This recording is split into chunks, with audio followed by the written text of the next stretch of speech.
কখন কোন দোয়া পড়লে কি হবে তাও রাসূলুল্লাহ সাল্লাল্লাহু আলাইহি ওয়াসাল্লাম শিখিয়ে দিয়েছেন, কখন কোনটা পড়তে হবে শিখিয়েছেন। আর আমাদের জন্য দরকার বলেই তো তিনি শিখিয়েছেন। এজন্য আমরা আমলের দিকে অবহেলা না করি। আমি দীর্ঘদিনের অভিজ্ঞতায় আমার কাছে যেটা মনে হয়, আমরা সকলেই অন্তত দিনদার মানুষ যারা দিনকে নিয়ে চিন্তা করেন, পরের সংশোধনে যত তৎপর, নিজের সংশোধনে তত দুর্বল।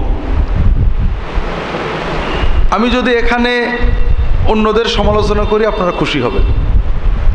আমি যদি আপনাদের বলি যে সমাজে ওই কাজটা করতে হবে, আপনারা সবাই উঠে পড়বেন, হ্যাঁ চলেন। কিন্তু আমি যদি বলি আগামী মাজলিসে আসার আগে অন্তত 20টা হাদিস পড়ে আসতে হবে, এটা অনেকেই পারবেন না। আমি যদি মনে করি আগামী মাজলিসে আসার আগে অন্তত 5টা দোয়া মুখস্থ করে আসতে হবে, এটা বেশ কঠিন হয়ে যাবে। আমি যদি বলি আগামী মাজলিসে আসার আগে অমুক বইটা পড়ে বুঝে আসতে হবে, আমাদের জন্য কঠিন হয়ে যাবে। এটা বেশ একটা জটিল বিষয়। আমরা দিন চাই, কিন্তু নিজেকে যে ধাপে ধাপে এগিয়ে নেব, এ বিষয়টাকে আমাদের কাছে কেন যেন কষ্টকর মনে হয়। আমি আপনাদের দৃষ্টি এদিকে আকর্ষণ করছি। আমরা আমাদের কাছে আমিই তো সবচেয়ে বড় হওয়া উচিত, কাজে আমি যা কিছু শিখবো আমি আগে আমল করব, এটা আমার চিন্তা হওয়া উচিত। এজন্য আমরা যা কিছু বলি শুনি, নিজেরা আমলের চেষ্টা করি, একটু আমল বাড়াই। আপনারা অনেকে এখানে আছেন যারা দীর্ঘদিন ধরে এখানে আসছেন, কিন্তু অনেকেই প্রশ্ন করে দেখেছি যে কোরআন শরীফ এখনো অর্থসহ খতম করেননি। অথচ কোরআন শরীফ যে অর্থসহ বুঝে খতম করতে হবে আমাদের দরকার, এটা কিন্তু আমরা অনেকবার বলেছি। দুটো জিনিসের সমন্বয় করতে হবে। একটা হলো নিজেরা পড়তে হবে কোরআন, সুন্নাহ, সিরা, আর একটা হলো আলেমদের সহবতে যেতে হবে। দুটোর সমন্বয় ছাড়া আমরা ভালো মুসলমান হতে পারবো না। কিন্তু আমি যদি আপনাদের প্রশ্ন করি, দেখা যাবে অনেকেই এটা করেননি। কেন করলাম না? কষ্ট করে মাসে মাসে মাহফিলে আসলাম, অনেক কথা শুনলাম, কিন্তু নিয়মিত প্রতিদিন একটু সময় কোরআন পড়ব, আল্লাহর কালাম। আমাদের তো কারো বোধহয় সন্দেহ নেই কোরআন যে আল্লাহর কালাম, এতে সন্দেহ আছে নেই কারো? অনেক জিনিস নিয়ে ঝগড়া আছে, কিন্তু কোরআন আল্লাহর কালাম এটা নিয়ে মুসলমানের কোনো ঝগড়া আছে নাকি? নেই। তার মানে এখানে বিতর্ক নেই যে এটা করে সওয়াব হবে কি হবে না, এ ব্যাপারে সন্দেহ তো অন্তত নেই। অনেক বিষয় নিয়ে সন্দেহ আছে, ওদের এটা করবো কি করবো। 2 নম্বর, কোরআন তিলাওয়াত, পড়া, বোঝা, শেখা, এটা যে বড় ইবাদত, এ ব্যাপারেও তো কোনো ইখতিলাফ নেই, আছে নাকি? তা আমরা কেন করছি না?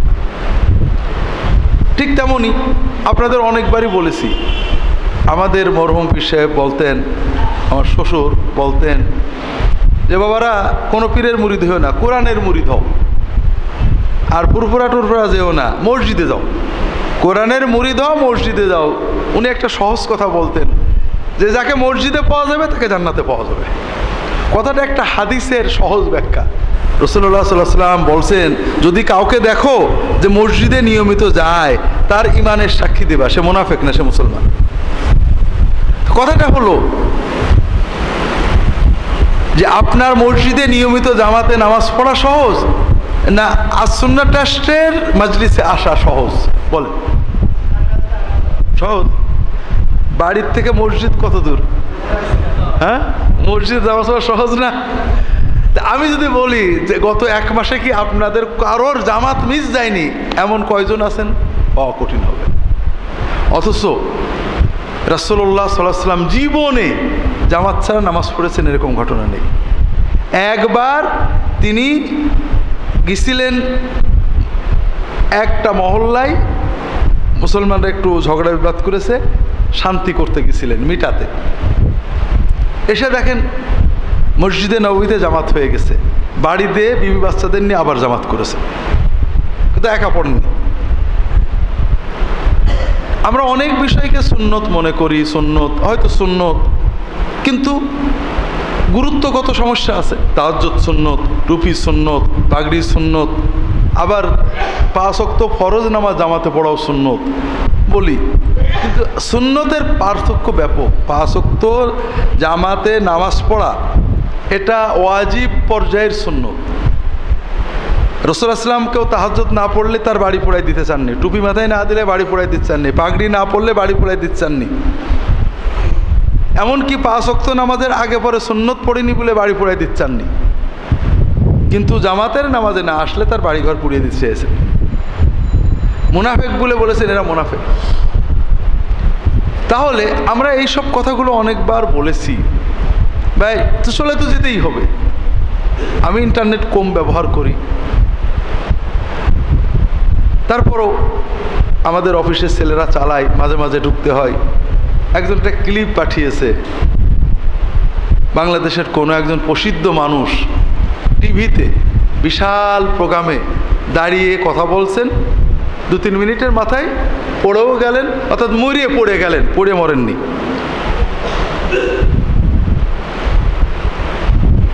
তাহলে আমাদের জীবন মৃত্যু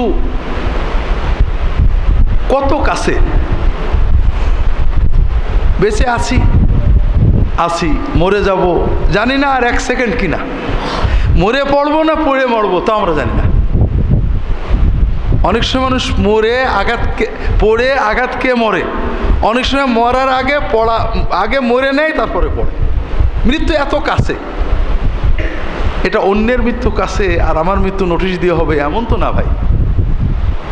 তাহলে আমার প্রস্তুতি তো আগে দরকার ছিল।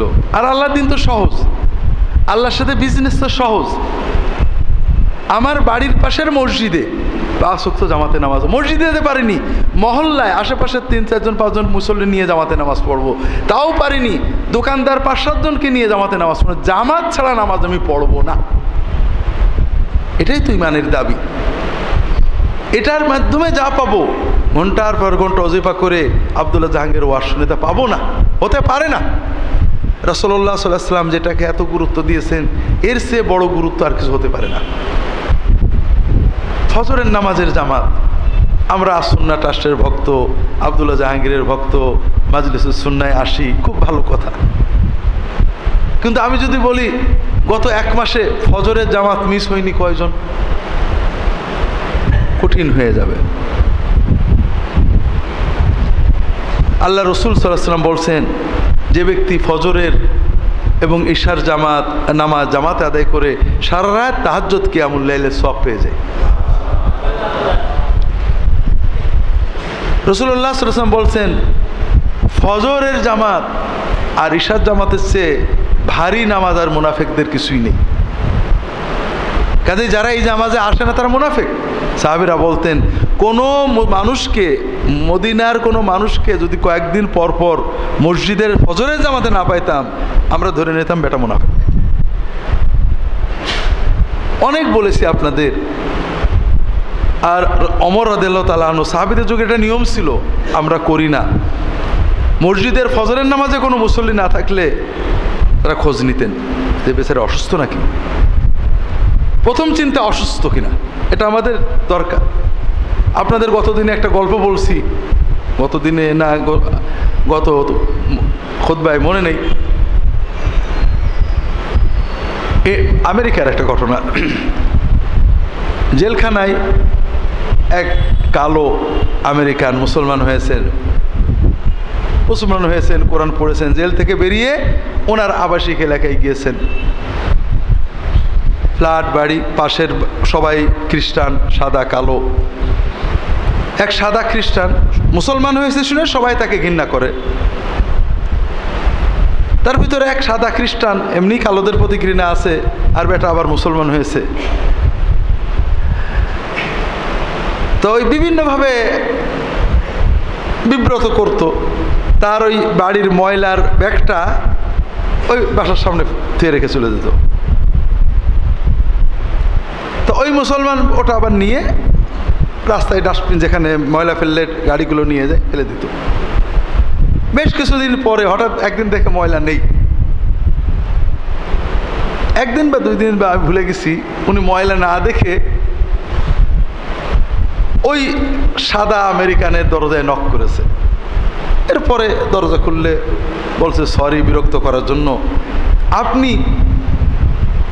আমাকে একটা নেক আমলের সুযোগ দিতেন, আপনার ময়লাটা নিয়ে ডাস্টবিনে ফেলা আমাদের ইসলামে খুব বড় নেক আমল, প্রতিবেশীর এই কাজে সাহায্য করা। এজন্য আমি আপনার প্রতি থ্যাঙ্কফুল, গ্রেটফুল। গত 2-3 দিন দেখছি আপনি আমাকে এই সুযোগটা দিচ্ছেন না। আপনি কি আমার উপরে রাগ করলেন কি না, আমার উপরে বিরক্ত হলেন কি না, কোনো অন্যায় করে ফেলেছে কি না, এই জন্য ক্ষমা চেতে আপনার কাছে আসছে। তো এখন আমরা বলবো যে আমরা তো সেই শুনেছি রাসূলুল্লাহ সাল্লাল্লাহু আলাইহি ওয়াসাল্লামের নাকি কাটা দিত, কথাটা অবশ্য সত্য না। রাসূলুল্লাহ সাল্লাল্লাহু আলাইহি ওয়াসাল্লামের জীবনে আরও অনেক সুন্নাত আছে, কিন্তু মুসলমান এরকম করে আমরা তো কখনো শুনিনি। পার্থক্য হলো তারা হলো পড়ে মুসলমান, খুব বুঝে মুসলমান, আর আমরা হলাম শুনে মুসলমান, একটু পার্থক্য আছে। যেটা বলছিলাম যে তাহলে একটা মানুষকে আমি মসজিদে দেখিনি, তার মানে প্রথমে ধরে নিতে হবে লোকটা হয়তো অসুস্থ। যদি অসুস্থ না প্রমাণ হয়েছে ওনারা বলতেন বেটা মুনাফিক। কিন্তু আমরা কি আমাদের জীবনে এই গুরুত্বপূর্ণ সুন্নত, যদি কাউকে আল্লাহ তৌফিক দিয়ে থাকেন যে 2-1টা সামান্য ওজর ছাড়া আলহামদুলিল্লাহ জামাতে নামাজ পড়ছেন, ফজরের জামাত মিস হচ্ছে না, তাহলে বুঝতে হবে আল্লাহর বড় তৌফিক। অনেক কিছু চলে যাক, অনেক নেকামল করতে তাহাজ্জুদও পড়তে পারেননি, কিন্তু নামাজগুলো 5 ওয়াক্ত জামাতে পড়েছেন, ধরে নেবেন যে আল্লাহ আপনাকে অনেক ভালোবাসে।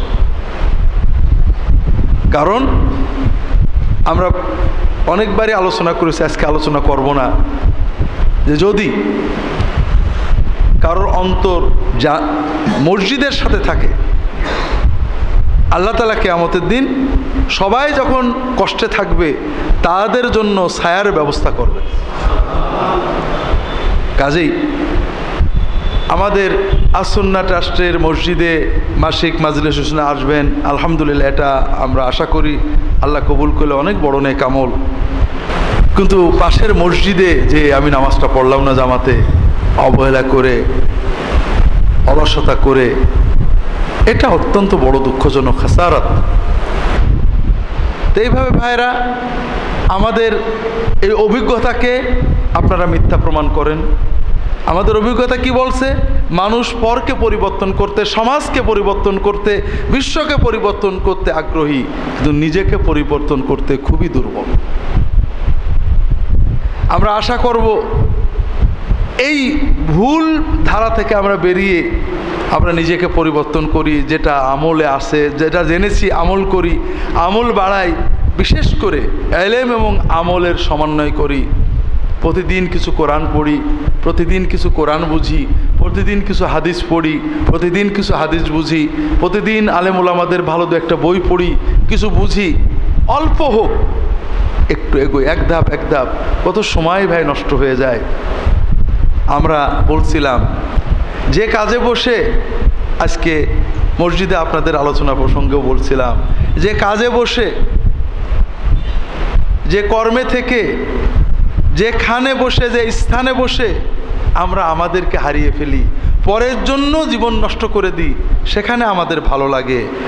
আর যেখানে বসে যে কথা পড়ে আমরা নিজেকে খুঁজে পাই, নিজেকে ভালোভাবে বুঝতে পারি, নিজের ভালো বুঝতে পারি, সেখানে আমরা যেতে চাই না, সেটা পড়তে চাই না। কত আবেগ ভরে ইত্তেফাক, ইনকিলাব, নয়া দিগন্ত, কত পেপার পড়ি, কি আছে এতে? এসব থাকবে, আমি হয়তো পড়ে মরবো বা মরে পড়ব, কিন্তু এর কাছাকাছি আবেগ নিয়ে আমি হাদিসের কয়েকটা পৃষ্ঠা পড়লাম না, সিরাতুন নবী পড়লাম না, কোরআনের কয়েকটা পাতা পড়লাম না, আমি কেমন ইমানদার? কত দুনিয়ার ব্যবসা বাণিজ্যর হিসাব করতে রাত কেটে যায়, ক্লান্তি লাগে না। কিসের হিসেব ভাই? এই যা আমরা গল্প করছিলাম কাল রাত্রেও আজকেও বিকেলে আমার এক ছোটোবেলার বন্ধুর সাথে, বাবার ছিল 10 বিঘে, আমার হলো 1.5 বিঘে, আমার ছেলেপেলের হবে 10 কাঠা, তার ছেলেপেলের হবে হয়তো আধা কাঠা, জমা জমি সম্পত্তি এইভাবেই, ঠিক না ভাই? কিন্তু এই জমিতে যদি আমি একটা মসজিদ করতে পারি, একটা মাদ্রাসা করতে পারি, একটা দিনই কাজ করতে পারি, ওটা আর কেউ ভাগ বাটোয়ারা করতে পারবে না। আমার পরে 2 প্রজন্ম পরে তারা কি করে খাবে এটা আমার চিন্তা করা লাগবে না। আমি আমার জন্য কি করতে পারলাম আর ওদের জন্য কতটুকু করলাম এটা চিন্তা করলেই হবে। এর পরের প্রজন্ম ওরা নিজের মতো, আমার দাদা আমার জন্য চিন্তা করিনি, আর যদি করেও থাকে তার ওই নরিদ্দে গ্রামে আমি যাইনি, সব চিন্তা ভুল। আর আমার 3য় প্রজন্ম 2য় প্রজন্ম কি বাংলাদেশ থাকবে, আমেরিকায় যে, অস্ট্রেলিয়া, আমরা কিচ্ছু জানি না, যে আমি আমার জন্য কি করে যেতে পারলাম, আর আমার যে নগদ দায়িত্ব সন্তানদের কোথায় রেখে গেলাম, এইটা চিন্তা করলেই হবে। এই জন্য ভাইয়েরা, আমরা নিজেরা নিজেদের দিকে তাকাই, যে কাজ করলে আমি শান্তি পাই, যে কাজ করলে আমি আমাকে বুঝি, আমাকে নিয়ে চিন্তা করতে পারি, যেটা পড়লে আমি আমাকে ফিরে পাই, সে আল্লাহর কালাম, রাসূলুল্লাহ সাল্লাল্লাহু আলাইহি ওয়াসাল্লাম হাদিস, এগুলো আমরা নিয়মিত পড়ি অল্প হলেও, আর যে আমলগুলো শিখি পালন করি। যদি কোনো মোমেন যা শিখেন আমল করেন, তাহলে 2টো কাজ হয়, যেটা তিনি শিখেছেন আর ভুল হবে না, আর তার জন্য এটা পরীক্ষিত, তার জন্য আরও নতুন নতুন আমল শেখার, এলেম শেখার দরজা খুলতে থাকবে।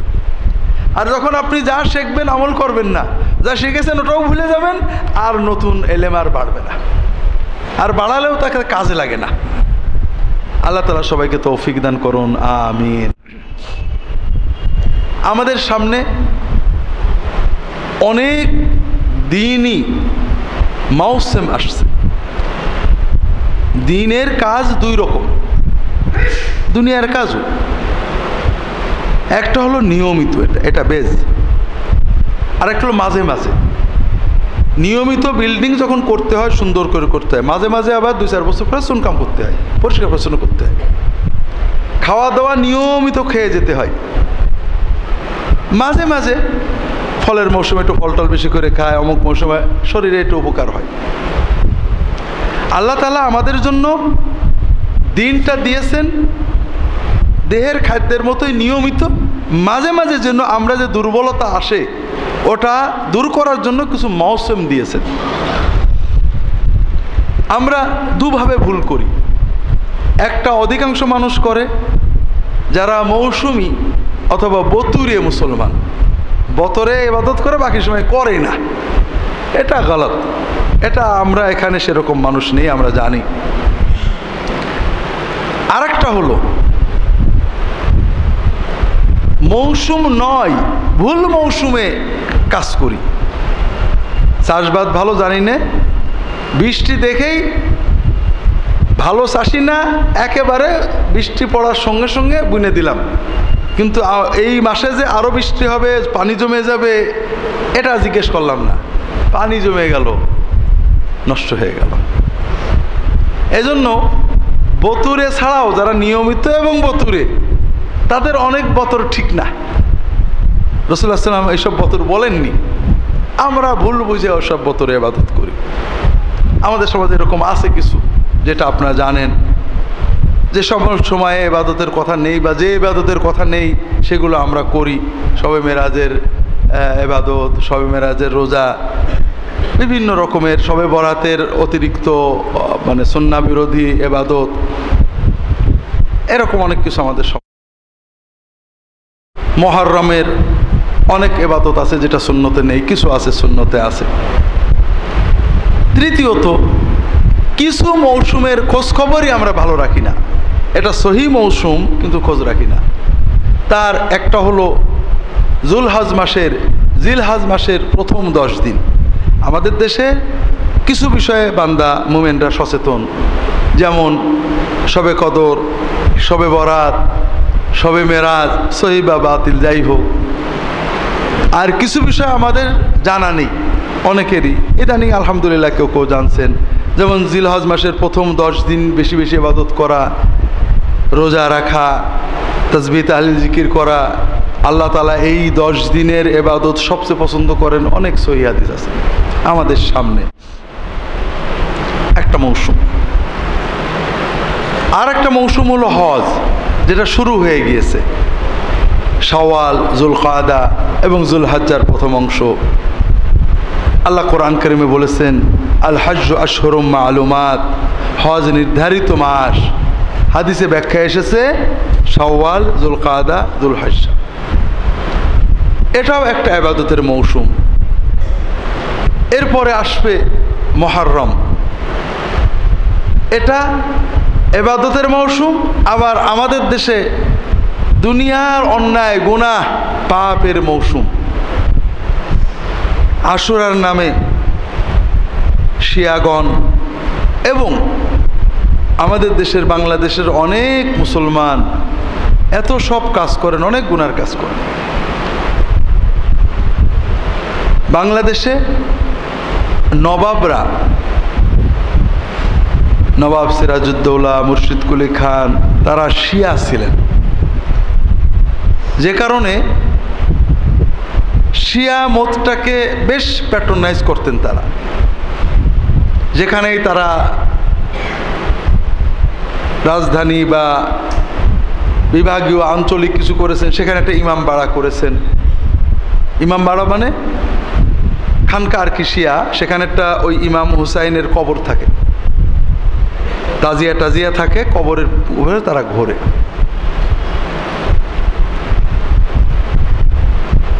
আমাদের দেশের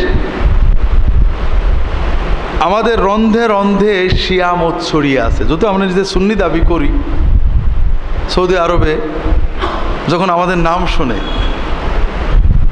আলী হুসেন, আকবর আলী, মোহাম্মদ হুসেন, মোহাম্মদ আলী, আমাদের কিন্তু সবার নামের সাথে হুসেন আলী টালি জড়িত আছে, কিন্তু আবু বকর ওমর কিন্তু নেই। এমনকি কারণ না আবু বকর ওমর হলে তারপর আলী লাগাই। তা আমাদের বলে তোমরা কি সব শিয়া নাকি? আবু বকর ওমর ওসমান মোটে পাওয়া যায় না, আর সবই খালি আলী হোসেন। ব্যাপারটা কি? ইরানের মানুষেরা শিয়া। দেখ, সুন্নি বাদশাহ ইরানের একটা এলাকা দখল করেছে, সেখানে নতুন প্রজারা রাজার সাথে দেখা হচ্ছে। কি নাম? আমার নাম অমুক। সালাম কালাম করে দেখা করে যাচ্ছে। সন্ধে লেগে গেছে, রাজা সবার নাম টাম শুনেছে। সন্ধ্যের সময় বলছে উজিরকে, লোকজন চলে গেছে। আচ্ছা, এই যে সকাল থেকে সন্ধ্যা পর্যন্ত এত লোক এলো, আলী আকবর, আলী আসগার, আলী হোসেন, আহসান, সবই পাইলাম, কিন্তু আবু বকর, মোহাম্মদ আহমদ আছে, আবু বকর ওমর একটা ওসমান পাইলাম না। হে তোমার কেমন দেশ? কালকে আমার কয়টা আবু বকর ওমর ওসমান ধরে এনে দিবা। তো পরের দিন উজির খুঁজে খুঁজে খুঁজে খুঁজে একটা কানা, একটা খোড়া আর একটা মানে বিকলাঙ্গ ধরে নিয়ে আসছে। একজন নাম আবু বকর, একজন নাম ওমর, একজন নাম ওসমান। বলছে যে বাদশাহ, আমাদের দেশে এর চেয়ে ভালো আবু বকর ওমর ওসমান আর পাওয়া যায় না।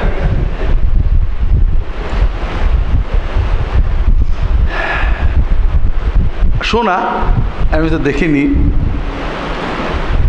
শিয়া সমাজে বাথরুমে আবু বকর ওমরের নাম লিখে তার উপর পেশাব করা হয়। এবং আপনি যে কোনো শিয়ার সাথে মিশলে দেখবেন, যে কোনো কাফের, ইহুদি, খ্রিস্টান, হিন্দুর সে আবু বকর, ওমর, ওসমান, আয়েশা, রাসূলুল্লাহ সাল্লামের বিবি, তার সাহাবীদেরকে অনেক বেশি ঘৃণা করে তারা। ইসলামের যত বড় দুশ্মন ইহুদি নাসারা, তাদের দৃষ্টিতে তার চেয়ে বড় দুশ্মন সাহাবায়ে কেরাম। তো এই শিয়া মতটা আমাদের সমাজে ছড়িয়ে আছে রন্ধে রন্ধে। আর শিয়া মতের মৌসুম হলো মুহররম। আগে এটা বেশ নিচু ছিল, এখন একেবারে বিভিন্ন জায়গায় আজান দিয়ে শিয়া মত প্রচার করা হচ্ছে। মুহররমে দেখবেন কত কিছু আবার তারাই করেছে। একটা হলো হুসাইনি ইসলাম, আর একটা হলো এজিদি ইসলাম। মানে শিয়াদের বিরুদ্ধে গেলে সে এজিদি। বিভিন্নভাবে আমাদের দেশে পীর মুরিদির নামে যেটা আছে, অধিকাংশই শিয়া প্রভাবিত বা নিয়ন্ত্রিত।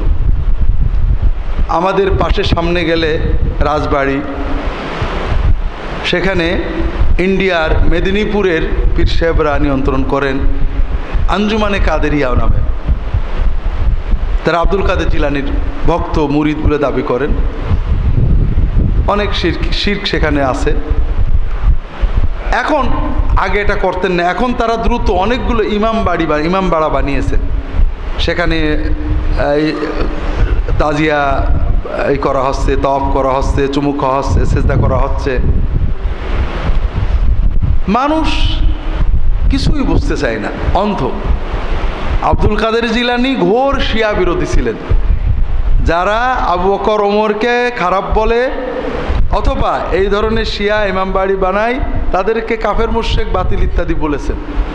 এখন একজন লোক কাদেরিয়া আবার শিয়া, একজন লোক চিশতিয়া শিয়া।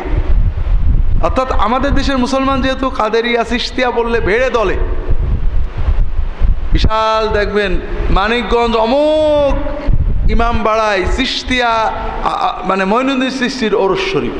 অথচ মঈনুদ্দিন চিশতি যারা মুআবিয়া রাদিয়াল্লাহু তাআলা আবু বকর ওমর ওসমানকে গালি দেয়, তাদের বিরুদ্ধে অনেক কথা লিখেছেন। কিন্তু দেশের মানুষ চিশতি বললে বেশ ভিড়ে যাবে, ভিড়িয়ে নিচ্ছে। এ মৌসুম আমাদের সামনে। আজকে আমরা হজের কিছু গল্প গুজব সংক্ষেপে বলার চেষ্টা করি। আল্লাহ তাআলা তৌফিক দান করুন, আমিন। হজের আহকাম আপনারা যারা হজে যাবেন তারা তো শিখে নিচ্ছেন বা শিখবেন।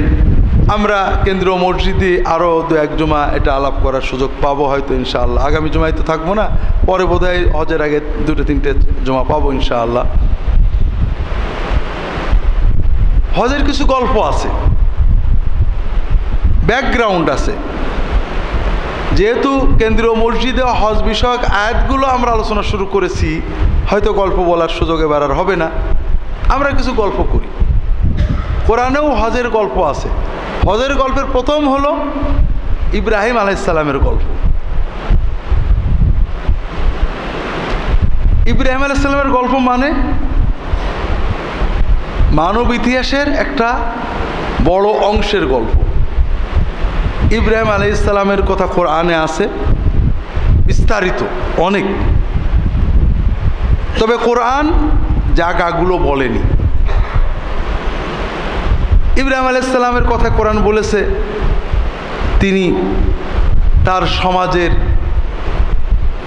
শিরকের প্রতিবাদ করেন। বিভিন্ন জায়গায় আল্লাহ এটা বলেছেন বিভিন্নভাবে। ইয ক্বালা লিআবিহি ওয়া কওমিহি মা হাযিহি তামাসিলুল্লাতী আনতুম লাহা আকিফুন। এই যে মূর্তি প্রতিমা, এগুলোর তোমরা ইবাদত করো, নীরবে দাঁড়িয়ে থাকো, ধ্যান করো, তাদের সামনে মুরাকাবা করো, এটা কি? তার কম বলল যে আমাদের বাপ দাদা এগুলোর ইবাদত করে এসেছেন, তাই তো করি। এ তোমাদের উপকার করে, কথা শোনে, কি করে, অত শত বুঝিনি, ইবাদত করি। অন্য জায়গায় আল্লাহ তাআলা বললেন যে ইব্রাহিম তাদেরকে বুঝালেন যে এরা কিছু করতে পারবে না। তারা ভয় দেখালো যে এই আমাদের দেব দেবতা যাদের আমরা ইবাদত করি, তুমি যদি এদের বিরুদ্ধে সব কথা বলছো, এদের ডাকা যাবে না, এরা তোমার ক্ষতি করে দেবে, তোমার ধ্বংস করে দেবে। তিনি বললেন ওয়ালা আখাফু মা তুশরিকুনা বিহি ইল্লা আইয়াশা রাব্বি শাইয়া। তোমরা যার ভয় দেখাচ্ছ যে অমুক দেবতা আল্লাহর মাহবুব, আল্লাহর প্রিয়, তার বিরুদ্ধে বললে আমার ক্ষতি করে দেবে, আমি ওদের ভয় পাই না। আমার মালিক যা চাইবে তার বাইরে কেউ কিছু করতে পারবে না।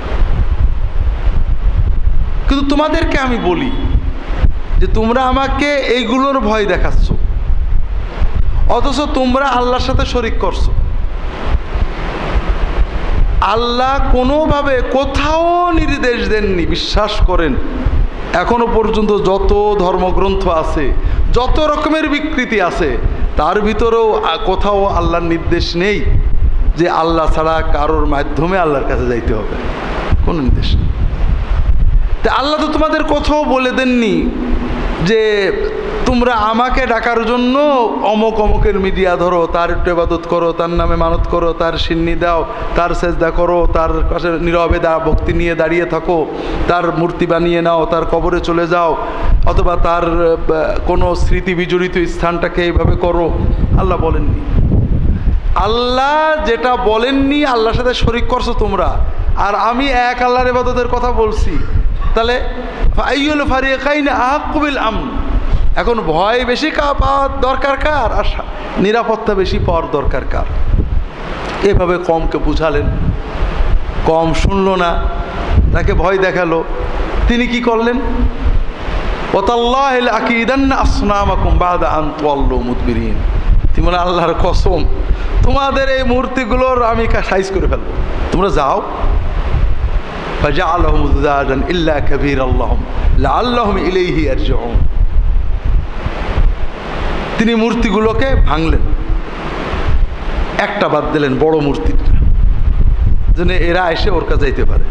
আপনার সমাজে অনেক গল্প আছে এর সাথে, সেগুলো আমি বলছি না, কারণ কোরআনে নেই, সহি কোনো সনদ নেই। আমি সংক্ষেপ ইব্রাহিম আলাইহিস সালামের গল্প, ইব্রাহিম থেকেই হজ। ক্বালু মান ফাআলা হাযা বিআলিহাতিনা ইন্নাহু লামিনাজ যালিমিন, আমাদের মাবুদদের, ইলাহদের এই কাম কে করলো? নিশ্চয় সে বড় জালেম। ক্বালু সামি'না ফাতান ইয়াযকুরুহুম ইউকালু লাহু ইব্রাহিম ক্বালু ফাতু বিহি আলা আয়ুনিন নাস লাআল্লাহুম ইয়াশহাদুন, বলা বলি করলো। একটা যুবক আছে, ওই যুবকের নাম ইব্রাহিম, ও এইগুলো খুব সমালোচনা করে, বলে ধরে নিয়ে এসো তাকে, আগে মানুষ দেখুক এই শয়তানটাকে, বদমাইশটাকে। ক্বালু আনতা ফাআলতা হাযা বিআলিহাতিনা ইয়া ইব্রাহিম, ইব্রাহিম তুমি কি আমাদের এই মাবুদদের, আমাদের ইলাহগুলোর এই কাম করেছো? ক্বালা বাল ফাআলহুম কাবীরুহুম হাযা ফাসআলুহুম ইন কানু ইয়ানতাকুন, কেন?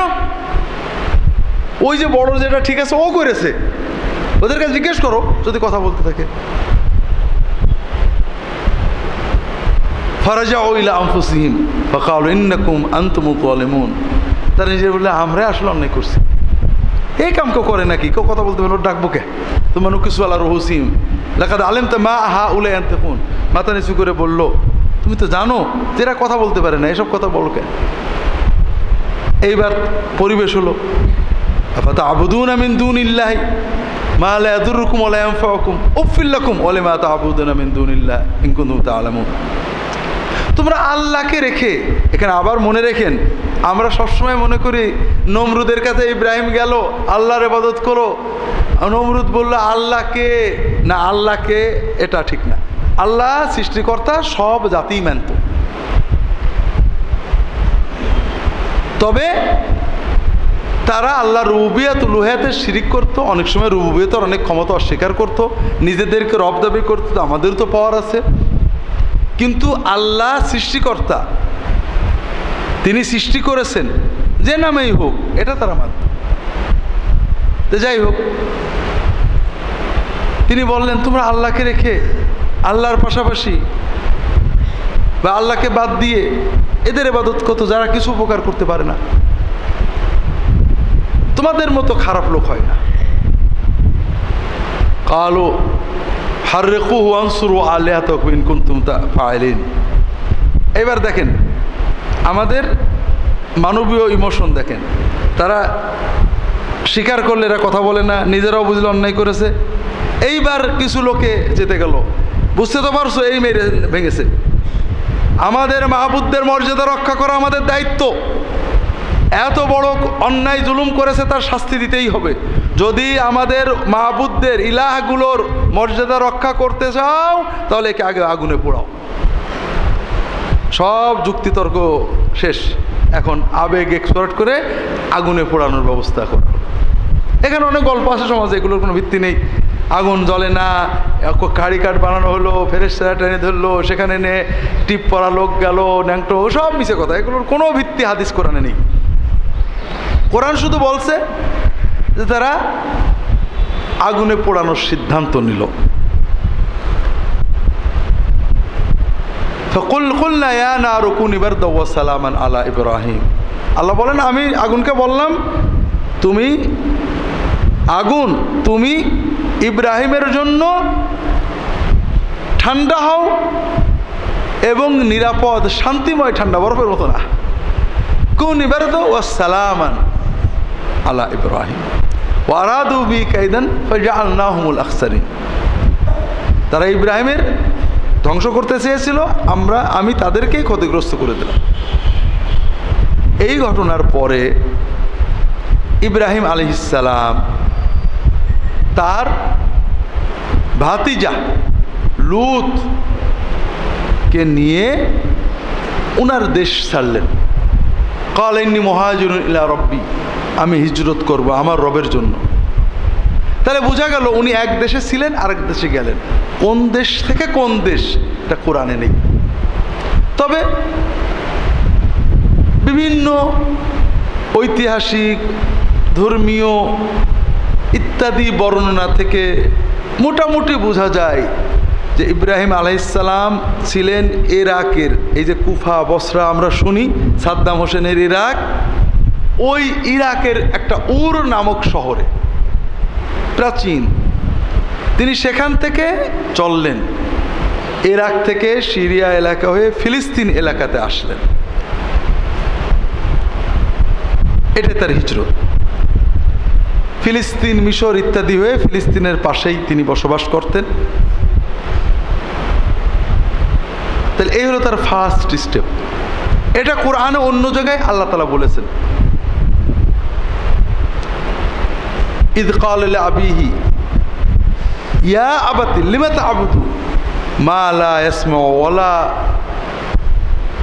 হ্যাঁ বলো হাফেজরা বলো, ইয়া আবাতি লিমা তা'বুদু মা লা ইয়ানফাউ ওয়ালা ইউগনি আনকা শাইআ।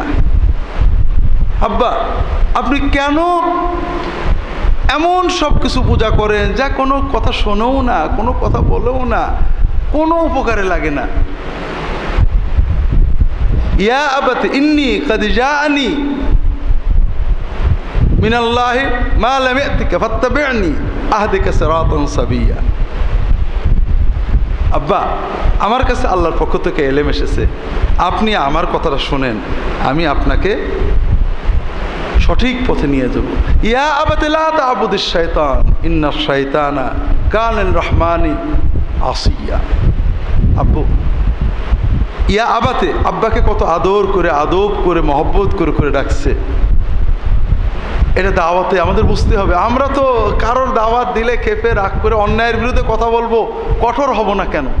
কোরআনের বিভিন্ন জায়গায় বারবার দেখবেন দায়ীদের এটা বুঝতে হবে যে মাদউর কলবকে মুখাতাবা করতে হয়, তার আকলকে না।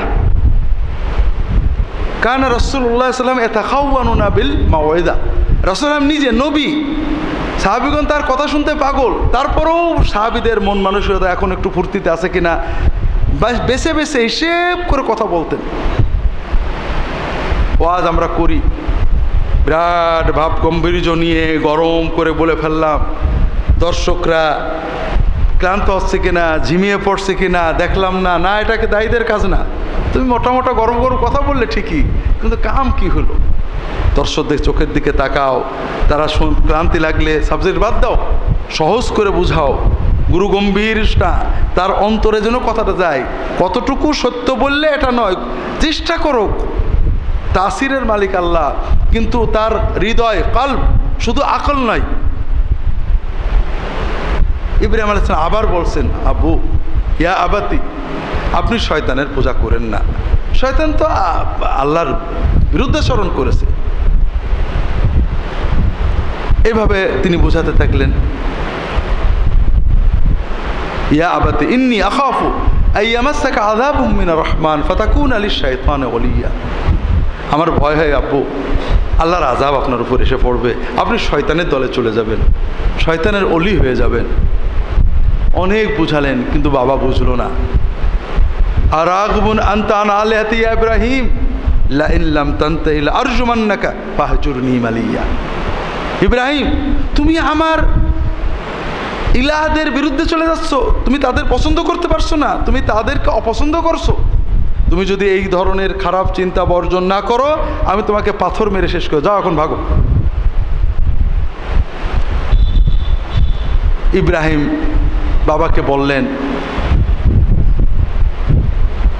যে আমি তোমার জন্য দোয়া করে যাব যেন আল্লাহ তোমাদের ভালো করে, কিন্তু আমি আর আতাজিলুকুম ওয়া মা তা'বুদুনা মিন দুনিল্লাহ ওয়া আদউ রাব্বি ওয়া আতাজিলুকুম ওয়া মা তাদউনা মিন দুনিল্লাহ ওয়া আদউ রাব্বি আসা আল্লাহ আকুনা বিদুআই রাব্বি শাকিয়া। আমি তোমাদেরকেও থেকেও বিচ্ছিন্ন হলাম, চললাম, আর তোমরা যাদের ইবাদত করো, ডাকো, বিপদে পড়লে ডাকো, বাবা, তাদেরও আমি ডাকবো না, তাদের পরিত্যাগ করলাম। ওয়াদু রাব্বি, আমি ডাকবো শুধু আমার রবকে। আসা আল্লাহ কুনা বিদুআই রাব্বি শাকিয়া, আমি আশা করছি আমার রবের দোয়ার উসিলায় আমি কখনোই খারাপ হব না, কখনোই আমার ভাগ্য খারাপ হবে না। এই সব ভূমিকাটুকুর উদ্দেশ্য হলো, আল্লাহ এখানে তার মূল হিকমত বললেন এর পরেরটাই। তাহলে আমরা ইব্রাহিম আলাইহিস সালামের ব্যতিক্রম কি? সারা বিশ্ব, সকল মানুষ, পিতা, সমাজ বিরুদ্ধে চলে গেছে। আমরা সবসময় সমাজের সাথে তাল মিলিয়ে চলতে পছন্দ করি। অনেক সময় সমাজের জন্য অন্যায়কেও মেনে নিই, সমাজের জন্য মানুষে কি বলবে চিন্তা করে হারাম পাপও মেনে নিই, শিরক বিদআতও মেনে নিই, যে কি করা যাবে, সমাজে আছে। ইব্রাহিমের ব্যতিক্রমটা কি? সব কষ্ট, ত্যাগ, আগুনে পোড়া, পিতামাতাকে ছাড়া, দেশ ছেড়ে দেওয়া, সমাজ ছেড়ে দেওয়া, সব স্বীকার করব, কিন্তু আমার কাছে যে ইলম আল্লাহ দিয়েছেন, হককে বুঝেছি, এর বাইরে যাব না। ওয়াজহাতু ওয়াজহিয়া লিল্লাযী ফাতারাস সামাওয়াতি ওয়াল আরদা হানিফান ওয়া মা আনা মিনাল মুশরিকিন। আমি গোড়া হয়ে, গোড়ামির সাথে, প্রচণ্ড গোড়ামির সাথে আমার মুখটাকে আল্লাহর দিকে ফিরিয়ে রাখবো, আর কারোর দিকে ফেরাবো না। আল্লাহ বললেন, ফালাম্মা আতাযালাহুম ওয়া মা ইয়াবুদুনা মিন দুনিল্লাহ ওয়াহাবনা লাহু ইসমাঈল ওয়া ইসহাকা ওয়া কুল্লান জাআলনা নাবিয়্যা ওয়াহাবনা লাহুম মিন রাহমাতিনা ওয়া জাআলনা লাহুম লিসানা সিদকিন আলিয়্যা।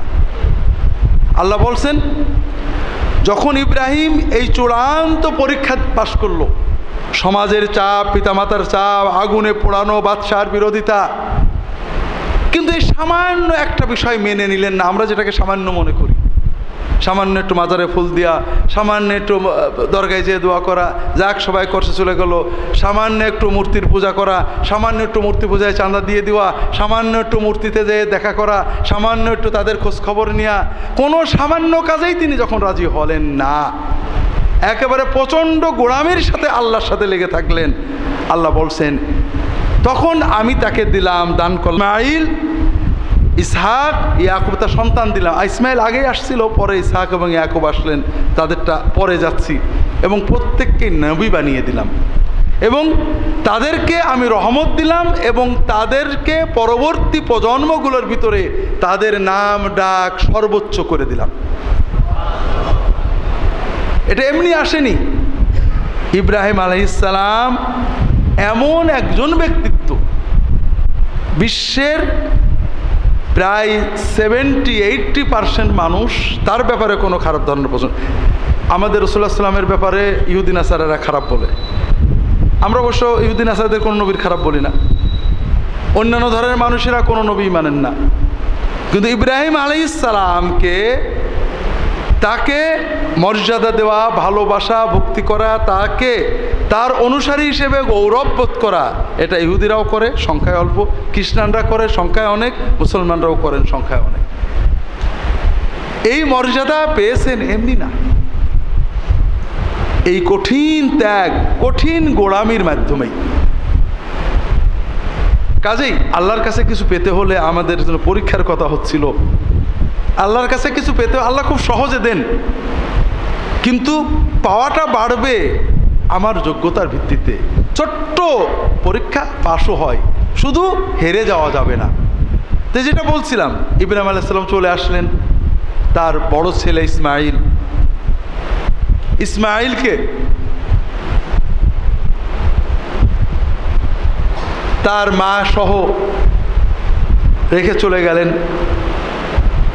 তাকে কুরবানি দেওয়ার হুকুম আসলো। আমার একটা বই আছে, মানে তাওরাত, ইনজিল এবং কোরআনের আলোকে কুরবানি ও জবিহুল্লাহ। কেউ পড়ে থাকলে পড়বেন, নইলে পড়তে পারেন।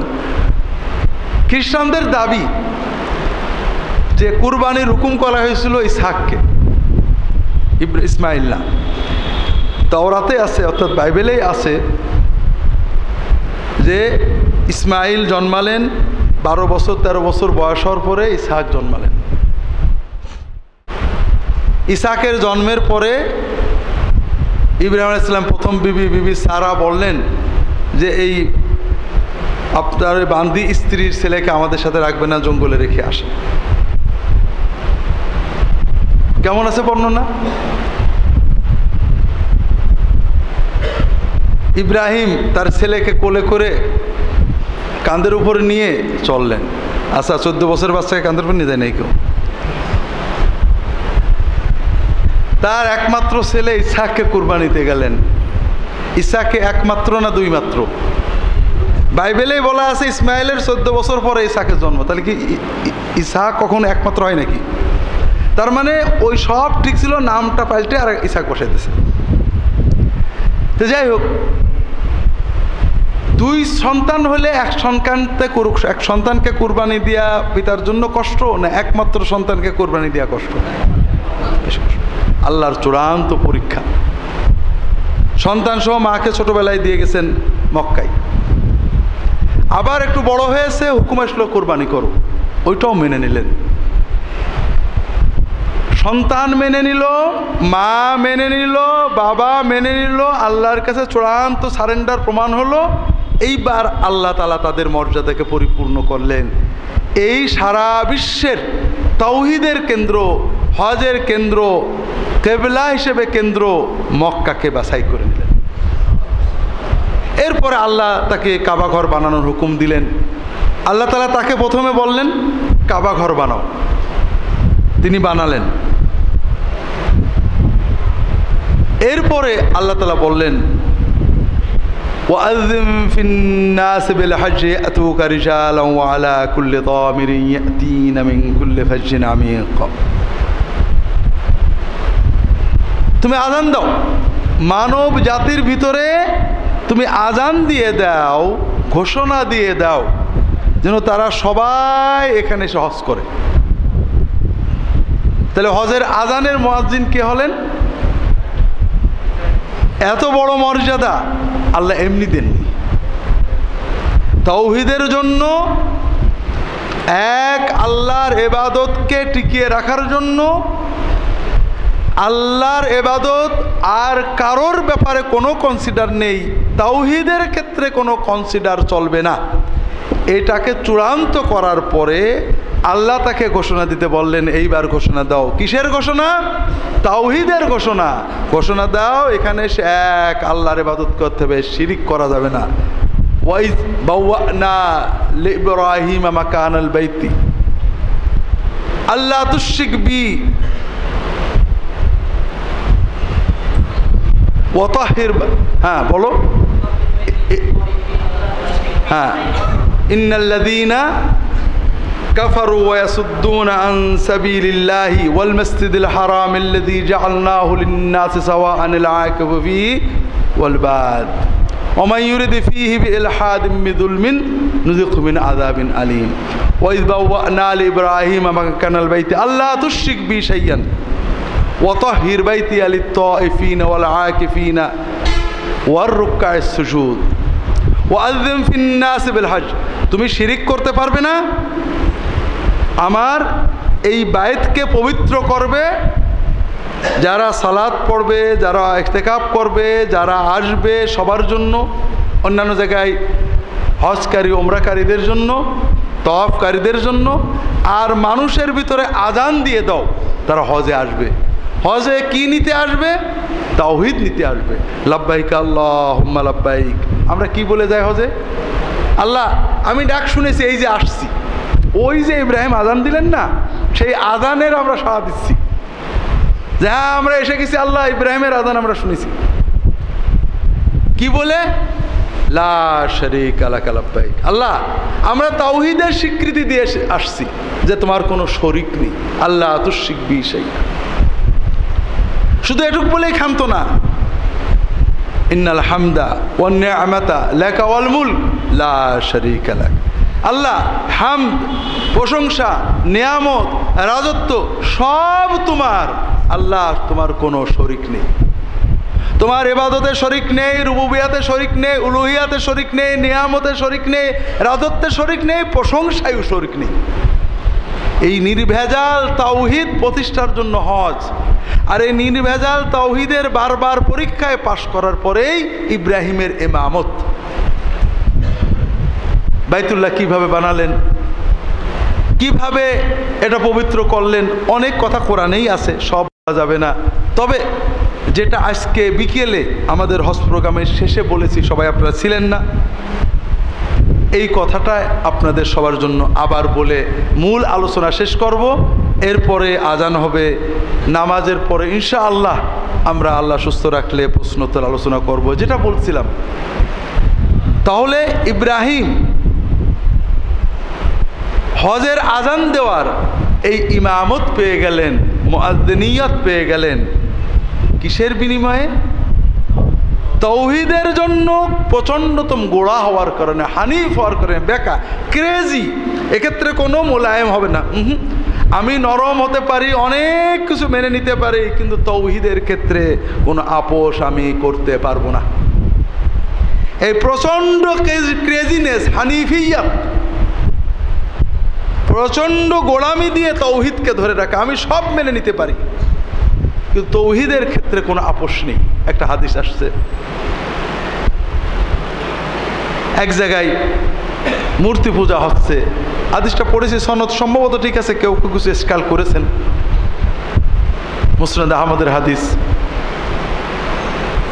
একজন এক জায়গায় মূর্তি পূজা হচ্ছে, পাশ দিয়ে যাচ্ছে, বলছে যে কিছু দিয়ে যাও, এই প্রতিমার জন্য কিছু ভোগ দিয়ে যাও। দুইজন যাচ্ছে, একজন বলল না আমি ভোগ দিতে রাজি নেই, আমি প্রতিমার জন্য ভোগ দিতে পারবো না, আমার কিছু সব মাবুদের জন্য। তাকে কতল করে ফেললো। আর একজন যাচ্ছে, কিছু ভোগ দাও, কিছু হলে দাও, সেটা মাসি ধরে দিয়ে গেল। আল্লাহ রাসূল বলে এই মাসির জন্য সে দোজখে গেল। সে একটু আপোষ করে, মাসি তো সামান্য জিনিস না, তাওহীদের ক্ষেত্রে মাসিও আপোষ করা যাবে না। অন্য ক্ষেত্রে যাই করেন, তাওহীদ হবে আপোষহীন। এটা আপনাদের আগে অনেকবার বোঝানোর চেষ্টা করেছি। একটা স্ত্রী তার স্বামীর বন্ধুদের সাথে গল্প করে, ভাই দেওরদের সাথে গল্প করে, খাবার দেয়, হাসে, স্বামী রাগ করে না। কিন্তু স্বামী যদি কখনো দেখে আমার স্ত্রী, আমার ভাই, ছোট ভাই, বন্ধুর সাথে এমন চোখে তাকিয়ে আছে যে চোখে আমার দিকে তাকায়, ওই স্বামী আর ওই বউ নিয়ে ঘর করতে পারে না। কারণ তার স্বামীর প্রেম মহব্বতে সে শরীক বানিয়ে ফেলেছে। স্ত্রী, মহিলারও তাই।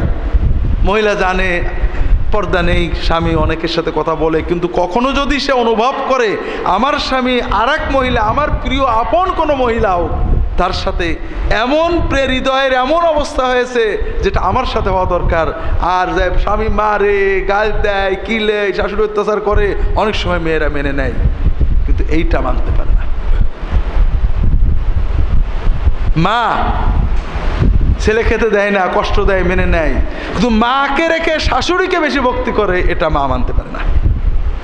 কারণ মায়ের মাতৃত্বে আঘাত লাগে। তা আল্লাহর রুবুবিয়াতে, আল্লাহর উলুহিয়াতে, আল্লাহর তাওহীদে আঘাত লাগবে, এটা কখনো মেনে নেওয়া যাবে না। আল্লাহ মেনে নেন না। কিন্তু দুর্ভাগ্য ভাইরা, ইব্রাহিম ইমামত পেলেন তাওহীদের জন্য, হজের ঘোষণা দিলেন তাওহীদের ঘোষণা। আমরা মুখে এই ঘোষণা দিয়েও শিরিক নিয়ে যাচ্ছি এবং শিরিক নিয়েই ফিরে আসছি। আবু জেহেলও বলতো লাব্বাইক আল্লাহুম্মা লাব্বাইক, লাব্বাইক লা শারীকা লাকা লাব্বাইক। আমাদের মতোই বলতো, শুধু একটা বাক্য যোগ করতো যে আল্লাহ আপনার কোনো শরিক নেই, তবে যাদের কাছে আপনি আল্লাহর আপনার মাহবুব বান্দা ওলি ফেরেশতা কিছু পাওয়ার দিয়ে রেখেছেন, তাদের কিছু পাওয়ার আছে, আপনার অলৌকিক রুবুবিয়তের পাওয়ার ক্ষমতা কিছু তো আপনি দিয়ে রেখেছেন, এটা আপনার, তাদের পাওয়ারের মালিকও আপনি, তাদের মালিকও আপনি, তবে আপনি দয়া করে কিছু পাওয়ার দিয়েছেন। আল্লাহর সাথে শরিক করতে মানে কি? তারা কি বলতো সৃষ্টিকর্তা দুইজন? বলতো নাকি? কখনো না। আল্লাহর সাথে শরিক করার মানে কি? আল্লাহর রুবুবিয়তের কিছু গুণ অমুক, যেমন হিন্দুরা আল্লাহর সাথে শরিক করে, আমরা তাকে কাফের মুশরিক বলি, তারা তো এক ঈশ্বর এক সৃষ্টিকর্তা মানে। প্রবলেম কোথায়? তারা বলে আল্লাহর, যেমন আমরা আজরাইল আলাইহিস সালাম বলি মালাকুল মউত, জান কবজ করে, কিন্তু আমরা কখনো আয়ু বাড়ানোর জন্য আজরাইলকে ডাকি না, ডাকি নাকি? হিন্দু বিশ্বাস অনুযায়ী যম জান কবজ করে, ঠিক না? আয়ু বাড়ানোর দরকার হলে তারা কার ডাকে? কার পূজা করে? যমের পূজা। কথা বোঝেননি? তাহলে একটা হলো দায়িত্ব দেয়া, আল্লাহ ফেরেশতাদের দায়িত্ব দিয়েছেন, কিন্তু পাওয়ার কার হাতে? তারা কল্পনা করছে না দায়িত্বের সাথে পাওয়ারটাও দেওয়া আছে। যমের সেবা করলে, যমের বাড়িতে গেলে আয়ু বেড়ে যাবে। শিক্ষা কোথার থেকে আসে বুঝতে পারছেন তো? তো এই যে আল্লাহ কাউকে ভান্ডার দিয়ে রেখেছেন, কেউ কিছু করে দিতে পারে, অথবা কেউ বললে আল্লাহ ফেলে না, ও আল্লাহ নেবে, এই হলো সব শিরক। আর এই শিরকিয়াত আমাদের সমাজের রন্ধে রন্ধে আছে, আমরা এগুলো সহই যাচ্ছি। আবু জেহেল বলতো, আমরা বলছি না। দ্বিতীয়ত, যেও শিরক করি, মক্কায় যে মানুষ শিরক করে, কিন্তু একেবারে এক একটা শিরক। মক্কায় যে সেখানে কবুতরের গু, কবুতরে দানা দেয়, ওই দানা আর গু নিয়ে আসে তাবিজ করে ব্যবহারের জন্য। আমার মরহুম শ্বশুর বলতেন যে আল্লাহ মোহাম্মদের আব্দুল্লাহের অনেক রহমত করুক, এই বেচারা যদি আরব দেশে না আসতো, কাবাঘর মানুষ ছুরি দিয়ে কেটে আর জিভে দিয়ে সেটাই বাড়ি নিয়ে চলে যেত। এটা সত্যি কথা। কিন্তু আমার এক ইন্ডিয়ান বন্ধু, ভালো তালবে এলেম, আলেম মানুষ, আমরা একসাথে গেছি ওমরা করতে, হঠাৎ শুনলাম তাকে পুলিশে ধরেছে। কি হয়েছে? ওই তওয়াফ করার সময় ছুরি দিয়ে গিলাফের কাপড় কাটতে গেছিল। তো যদি মোহাম্মদ ইবনে আব্দুল ওয়াহাব আরব দেশে না আসতো, তো অরিজিনাল কাবা ঘর থাকতো না। মানুষ জিভিয়ে দিয়ে সেটে আর এই ছুরি দিয়ে কেটে কেটে কেটে তাবিজ করে সব নিয়ে আসতো। এর ভিতরে যা পারে, যেখানে এই নেই, ওই কবুতরের দানা দেবে, ওই দানাগুলো নিয়ে আসবে। কাবা ঘরের পিলার খুঁজে খুঁজে মাটি নিয়ে আসবে। আরাফাতে যেখানে মাটি নিয়ে নেবে, গাড়ে ফাড়ে যে কটা পাথর নিয়ে নেবে। তাহলে আমরা আর পাথর পূজারী, মূর্তি পূজারীদের পার্থক্য। তো এই জন্য ভাইরা, আমি আর লম্বা বলবো না। হজ মৌসুমের প্রথম কথা হলো, আমাদের মাজলিসুস সুন্নাহর কথা হলো যে তাওহীদের জন্যই ইব্রাহিমের মর্যাদা, মক্কার মর্যাদা, সেই তাওহীদ আমরা নষ্ট না করি।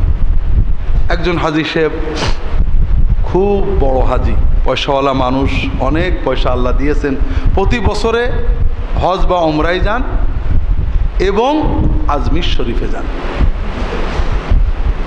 তিনি বলেন আল্লাহর কাছে গুনাহগাতার জন্য মক্কায় যায়, আর ব্যবসা বাণিজ্য পয়সা কড়ির জন্য গরিবে নওয়াজের মাজারে যায়। কথা বলছেন? আবু জেহেলের শিরকের চেয়ে এটা অনেক বড় শিরক।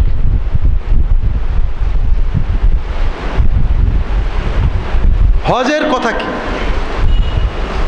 হজে আমরা আল্লাহর কাছে কি চাই? রব্বানা আতিনা ফিদ দুনিয়া হাসানা ওয়া ফিল আখিরাতি হাসানা ওয়া কিনা আযাবান্নার। দুনিয়া এবং আখিরাত দুটো, দুনিয়ার টাকা আখিরাতের জান্নাত, দুটোই মক্কায় যে চাইতে হয়, এবং আল্লাহ দুটোই দেন। আমাকে একজন বলছে, হুজুর হজ করে যেয়ে একটু আজমির শরীফ যাবো। বুঝে ভাই, আল্লাহর রাস্তে মোহাম্মদ রাসূলুল্লাহ সাল্লাল্লাহু আলাইহি ওয়াসাল্লামের কবর দেখে যাওয়ার পরে আল্লাহর রাস্তে আর কারোর কবরে যেয়েন না ভাই। যদি যাইতে আগে যে এটি একবারে শেষে, যদি এরপরে কারোর কবরে যান বুঝতে হবে যে আপনি মুহাম্মদ সাল্লাল্লাহু আলাইহি ওয়াসাল্লামের কবরে এসে আপনার জান ভরিনি। এই বেঈমানি করেন না ভাই, কি বলবেন ভাই। তো এই জন্য শিরক সমাজের রন্ধে রন্ধে ছড়িয়ে গেছে, আমরাও না বুঝে শিরক করে ফেলছি। শিরক মুক্ত হই, শিরক মুক্ত থাকি, শিরক মুক্ত হওয়ার দাওয়াত দিই। আল্লাহু তাআলা আলাম। আল্লাহুম্মা সাল্লি আলা মুহাম্মাদিন নবিয়্যিল উম্মি ওয়া আলা আলিহি ওয়া আসহাবিহি আজমাইন। সুবহানাকা আল্লাহুম্মা ওয়া বিহামদিকা আশহাদু আল্লা ইলাহা ইল্লা আনতা আস্তাগফিরুকা ওয়া আতুবু ইলাইক। আল্লাহুম্মা সাল্লি আলা মুহাম্মাদ ওয়া আলিহি। আসসালামু আলাইকুম ওয়া রাহমাতুল্লাহ।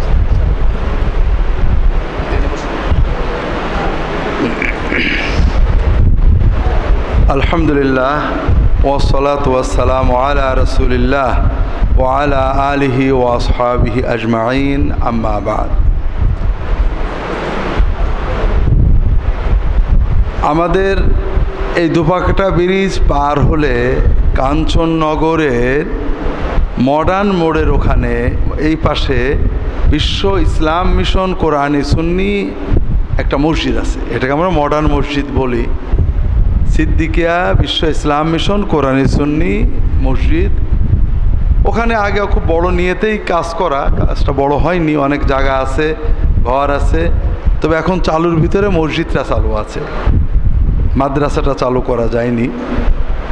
তো এখন ওখানে আগে মাহফিল হতো, বন্ধ হয়ে গেছিল, আমরা রমজানে চালু করেছি। আমি মূল না, মাহফিল চলবে, আমাদের আলেম ওলামারা যাবেন, আমি যেদিন থাকি যাব। যেহেতু আগামী 21শে আগস্ট আমি ঝিনাইদহে থাকবো, আশা করি সুযোগ থাকলে যাব। যারা আশেপাশের আছেন, সুযোগ থাকবে ইনশাল্লাহ আসবেন। জামাতে সামনের কাতার পূর্ণ হলে পিছনের কাতারে একজনের নামাজের কোনো ক্ষতি হবে কিনা? হাদিস শরীফে রাসূলুল্লাহ সাল্লাল্লাহু আলাইহি ওয়াসাল্লাম থেকে এসেছে, লা সলাত লিফারদিন আও ফারদিন খালফাস সাফি, কাতারের পিছনে একা দাঁড়ালে তার নামাজ হবে না। এখন হবে না মানে কি একেবারেই হবে না, না পূর্ণ হবে না? ফুকাহাদের মতভেদ আছে। কেউ বলেছেন নামাজ মোটেই হবে না, কেউ বলেছেন হবে, পুরো হবে না, সওয়াব কম হয়, গুনাহ হয়, মাকরুহ হবে। তবে এই মসলা বাংলাদেশের জন্য একটু ব্যতিক্রম আমরা বানিয়ে নিছি। এই জন্য এর আগে আরেকটা মসলা আছে, সেটা হলো কাতার পূর্ণ হয়ে গেছে, কোথাও জায়গা নেই, ঢোকা গেল না।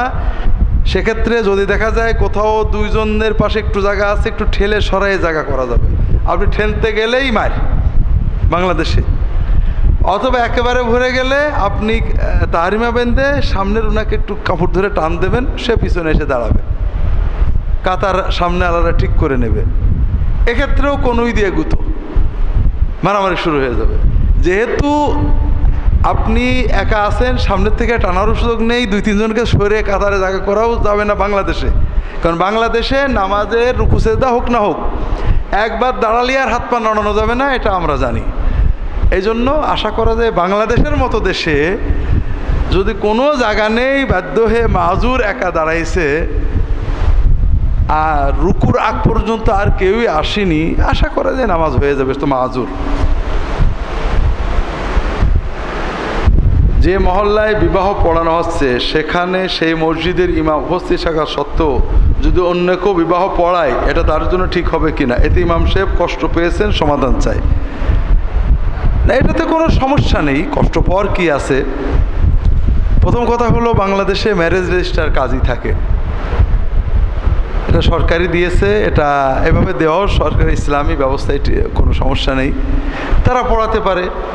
আর বিবাহ পড়ানো তো ইমামের দায়িত্ব, এটাই আসলে কোথাও নেই। জানাজা পড়ানো ইমামের দায়িত্ব, কারণ জানাজা পড়াতে ইমাম লাগে, বিবাহ পড়াতে ইমাম লাগে না। মেয়ের অলি ছেলের অলি পড়ে খুতবা পড়ে ইজাব কবুল করে দেবে, হয়ে গেল। আর একটা হুজুর যে লাগবে, এটার তো কোনো ভিত্তি নেই। এই জন্য কেউ যদি বিবাহ পড়ায়, ইমামের কষ্ট পাওয়া না পাওয়াই উচিত।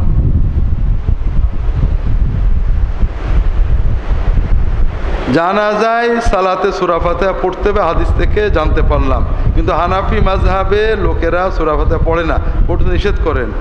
জানাজার সালাত হচ্ছে, জি, জানাজার সালাতে রাসূলুল্লাহ সাল্লাল্লাহু আলাইহি ওয়াসাল্লাম সূরা ফাতিহা পড়েছেন অথবা পড়েননি কোনো হাদিস নেই। সাহাবীদের থেকে দুই রকমই পাওয়া যায়। আব্দুল্লাহ ইবনে আব্বাস রাদিয়াল্লাহু তাআলা থেকে আসছে বুখারী শরীফে, তিনি জানাজার সালাতে জোরে সূরা ফাতিহা পড়েন। পরে তাকে জিজ্ঞেস করা হলো, তিনি বললেন যেন লোকেরা জানে যে এটা সুন্নাহ। তো সুন্নাহ বলতে বোঝা যায় রাসূলুল্লাহ সাল্লাল্লাহু আলাইহি ওয়াসাল্লাম করতেন।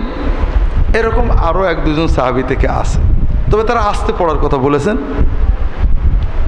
এর বিপরীতে আব্দুল্লাহ ইবনে ওমর এবং আবু হুরায়রা রাদিয়াল্লাহু তাআলা আনহু থেকে একেবারে টনটনে সহিহ হাদিস আসছে যে তারা সূরা জানাজার নামাজে কোনো কোরআন তেলাওয়াত করতেন না, কিছুই পড়তেন না, দোয়া টোয়া করে ছেড়ে দিতেন। তো এই জন্য আমরা উভয় পক্ষই প্রান্তিকতায় আছি। হানাফিরা যারা বলেন সূরা ফাতিহা পড়বে না, এরা গলত বলেন। হানাফি মাযহাব অনুযায়ী গলত বলেন। হানাফি মাযহাবের কেতাবেই লেখা আছে, দুর্ভাগ্য আমাদের দেশের হানাফিরাও পড়াশুনো করেন না। হানাফি মাযহাবের প্রায় সব কেতাবে আছে, স্বামী থেকে শুরু করে কানজুদ দাকায়েক, বাহরুর রায়েক। আমরা যে নুরুল ইজা পড়ি, ওর লেখকের একটা রিসালায় আছে। তো যাই হোক, যে সূরা ফাতিহা পড়া যাবে, কারণ সানা পড়তে হয়, আর আল্লাহর সানা প্রশংসা হিসাবে সূরা ফাতিহাই সেরা। সূরা ফাতিহা পড়াতে কোনো দোষ নেই, না পড়াও দোষ নেই। আর অন্য অনেক ফকি বলছেন সূরা ফাতিহা পড়া ওয়াজিব। এক্ষেত্রে ইবনে তাইমিয়া রাহিমাহুল্লাহ এনার মতটা বিবেচনাযোগ্য। সেটা হলো সূরা ফাতিহা পড়া সুন্নত, পড়া ভালো, না পড়লে নামাজের কোনো ক্ষতি হবে না। কারণ যারা পড়েছেন সুন্নতি বলেছেন, আবার যারা পড়েননি তারাও সাহাবী। সব মিলিয়ে সূরা ফাতিহা পড়তে নিষেধ করা এটা হানাফিদের হানাফিয়াতের খেলাফ। ওটা না, এটা রাফুল ইয়াদাইনের সঠিক পদ্ধতি একটু বলুন, এটা কিভাবে করব? এটা এইভাবে করেন, তাহলে বোধহয় সবচেয়ে ভালো হবে। আমি এটা নিয়ে খুব বিব্রত। আমার একটা ভিডিও ক্লিপ আছে, দেখবেন। ওটার হেডিং হলো, অর্থাৎ কি বলে, সৌদি আলেমদের ইমান খুব দুর্বল। এর বিষয়বস্তু হলো যে সৌদি আরবে 8 টাকা তারাবু পড়ে, 20 টাকা তারাবু পড়ে, মারামারি কেউ করে না, লেখালেখিও করে না, মানে বড় বড় ভিডিও ক্লিপও নেই একে অপরের বিরুদ্ধে। গবেষণা আছে, কেউ গবেষণা করে বলছেন 8ই উত্তম, কেউ গবেষণা করে বলছেন 20ই উত্তম, এর বাইরে নেই। আমাদের ইমান এত মজবুত যে অনেকে নামাজের ভিতরে আমার কাছে আসছেন, রাফুল ইয়াদাইন জোরে আমিনের ঝগড়া নিয়ে। প্রথমে ফোন করেছেন আমাদের হরিণাকুণ্ডুর, যে ভাই স্যার খুব ঝগড়া হচ্ছে, একটু আসতে হবে। বললাম কোনো আসার দরকার নেই, মারামারি করো, যে দল জিতবে আমি সেই দলে। না, মারামারির আগে আমরা আসবো, তাই এসো। তা যারা হানাফি রফাদাইন করতে দেবেন না, জোরে আমিন বলতে দেবেন না। বললাম আপনারা মসজিদে দাড়ি চাচারা নামাজ পড়ে না? বলে পড়ে। হানাফি মাযহাব অনুযায়ী দাড়ি চাচলে কী কী সওয়াব হয়? এটা গুনার কাজ। সুদখোর, ঘুষখোর, ধূমপান করে মুখে দুর্গন্ধ বেড়ে আসে, মা বাবার হক মেরে দেশে মসজিদে নামাজ পড়ে, এগুলো হানাফি মাযহাবের সওয়াবের কাজ না গুনার কাজ? গুনার কাজ। রাফুল ইয়াদাইন হানাফি মাযহাব অনুযায়ী কত পরিমাণ গুনাহ? কোনো কথা নেই। হানাফি মাযহাবের কোন কিতাবে আছে রাফুল ইয়াদাইন করলে গুনাহ হবে? এত পরিমাণ নেই। তাহলে আপনি রাফুল ইয়াদাইন করে মসজিদে বের করে দিলেন, আর এই সব পাপীদের কিছু বললেন না, ভোর ভোর করে গন্ধ বেরোছে, তার পাশে আরামে নামাজ পড়লেন। আপনি কেমন হানাফি? আহলে হাদিস হবেন যারা নতুন নতুন, মাশাআল্লাহ জজবা, আমরা মসজিদটা আলাদা করব। উভয় পক্ষ একমত, বাবা তোরা গ্রামের ছেলেটা আলাদা মসজিদ কর, আমার মসজিদে রাফুল ইয়াদাইন করিস না। আমরা সহিহ হাদিস মতো চলবো, দরকারে মসজিদ আলাদা করবো, তো রাফুল ইয়াদাইন করবো। এদের আবার কারোর করে দাড়ি নেই। তো বললাম দাড়ি রাখা বড় সুন্নত, রাফুল ইয়াদাইন বড় সুন্নত। রাসূল আসলাম দাড়ি রেখেছেন সুন্নত, রাখতে আদেশ করেছেন ওয়াজিব, কাটতে নিষেধ করেছেন হারাম। রাফুল ইয়াদাইন করেছেন সুন্নত, না করার সহিহ হাদিস আছে, করার কোনো আদেশ দেননি, না করলে আপত্তি করেননি। তাহলে কোনটা বড় সুন্নত, দাড়ি না রাফুল ইয়াদাইন? রাফুল ইয়াদাইন না করার সহিহ হাদিস আছে। এটা যদি বাহাদুদি যদি ধরে নিই যে রাফুল ইয়াদাইন শুধুই আছে, তারপরও রাসূল করেছেন এইটুকু আছে, না করলে আপত্তি করেছেন, রুকু সেজদাতে ঠিক মতো না থাকলে আপত্তি করেছেন, কিন্তু রাফুল ইয়াদাইন না করলে আপত্তি করেছেন নেই। তো এই জন্য এই বিষয়গুলো সত্যিই দুঃখজনক। রাফুল ইয়াদাইন একবার করা, যেটা হানাফিরা করেন, এটা সহিহ হাদিস দ্বারা প্রমাণিত। আবার 3 বার করা, এটাও সহিহ হাদিস দ্বারা প্রমাণিত। 4 বার বা 5 বার করা, এটাও সহিহ হাদিস দ্বারা প্রমাণিত। তবে ঝগড়াটার কোনো প্রমাণ আজ পর্যন্ত পাইনি, পেলে আমাকে জানাবেন। অনেকে বলে টাক করা সুন্নত, বিষয়টা কি? রাসূলুল্লাহ সাল্লামের সুন্নত হিসেবে টাক উনি হজ ছাড়া কখনো করেননি, সাহাবীরাও করতেন না। সুন্নত চুল বড় রাখা, বাবরি রাখা। তবে কোনো কোনো সাহাবী টাক করতেন। টাক করাটা মুবাহ, বৈধ বিষয়ে, কিন্তু রাসূলুল্লাহ সাল্লাম সাহাবীরা মূলত বড় চুল রাখতেন, বাবরি চুল রাখতেন। রাসূলুল্লাহ সাল্লামের নিয়মিত সুন্নতের বিপরীতে কোনো সাহাবীর আমল দ্বারা নিয়মিত সুন্নত বোঝায় না। তবে এটা টাক করা সাহাবীর আমল দ্বারা প্রমাণিত একটা মুবাহ কাজ। হজ ফরজ হওয়ার ক্ষেত্রে স্থাবর সম্পত্তি, জমির হিসাব করতে হবে কিনা? জি, অবশ্যই। প্রয়োজনের অতিরিক্ত স্থাবর সম্পত্তি আছে, যেটার উৎপাদিত ফসল আপনার লাগে না।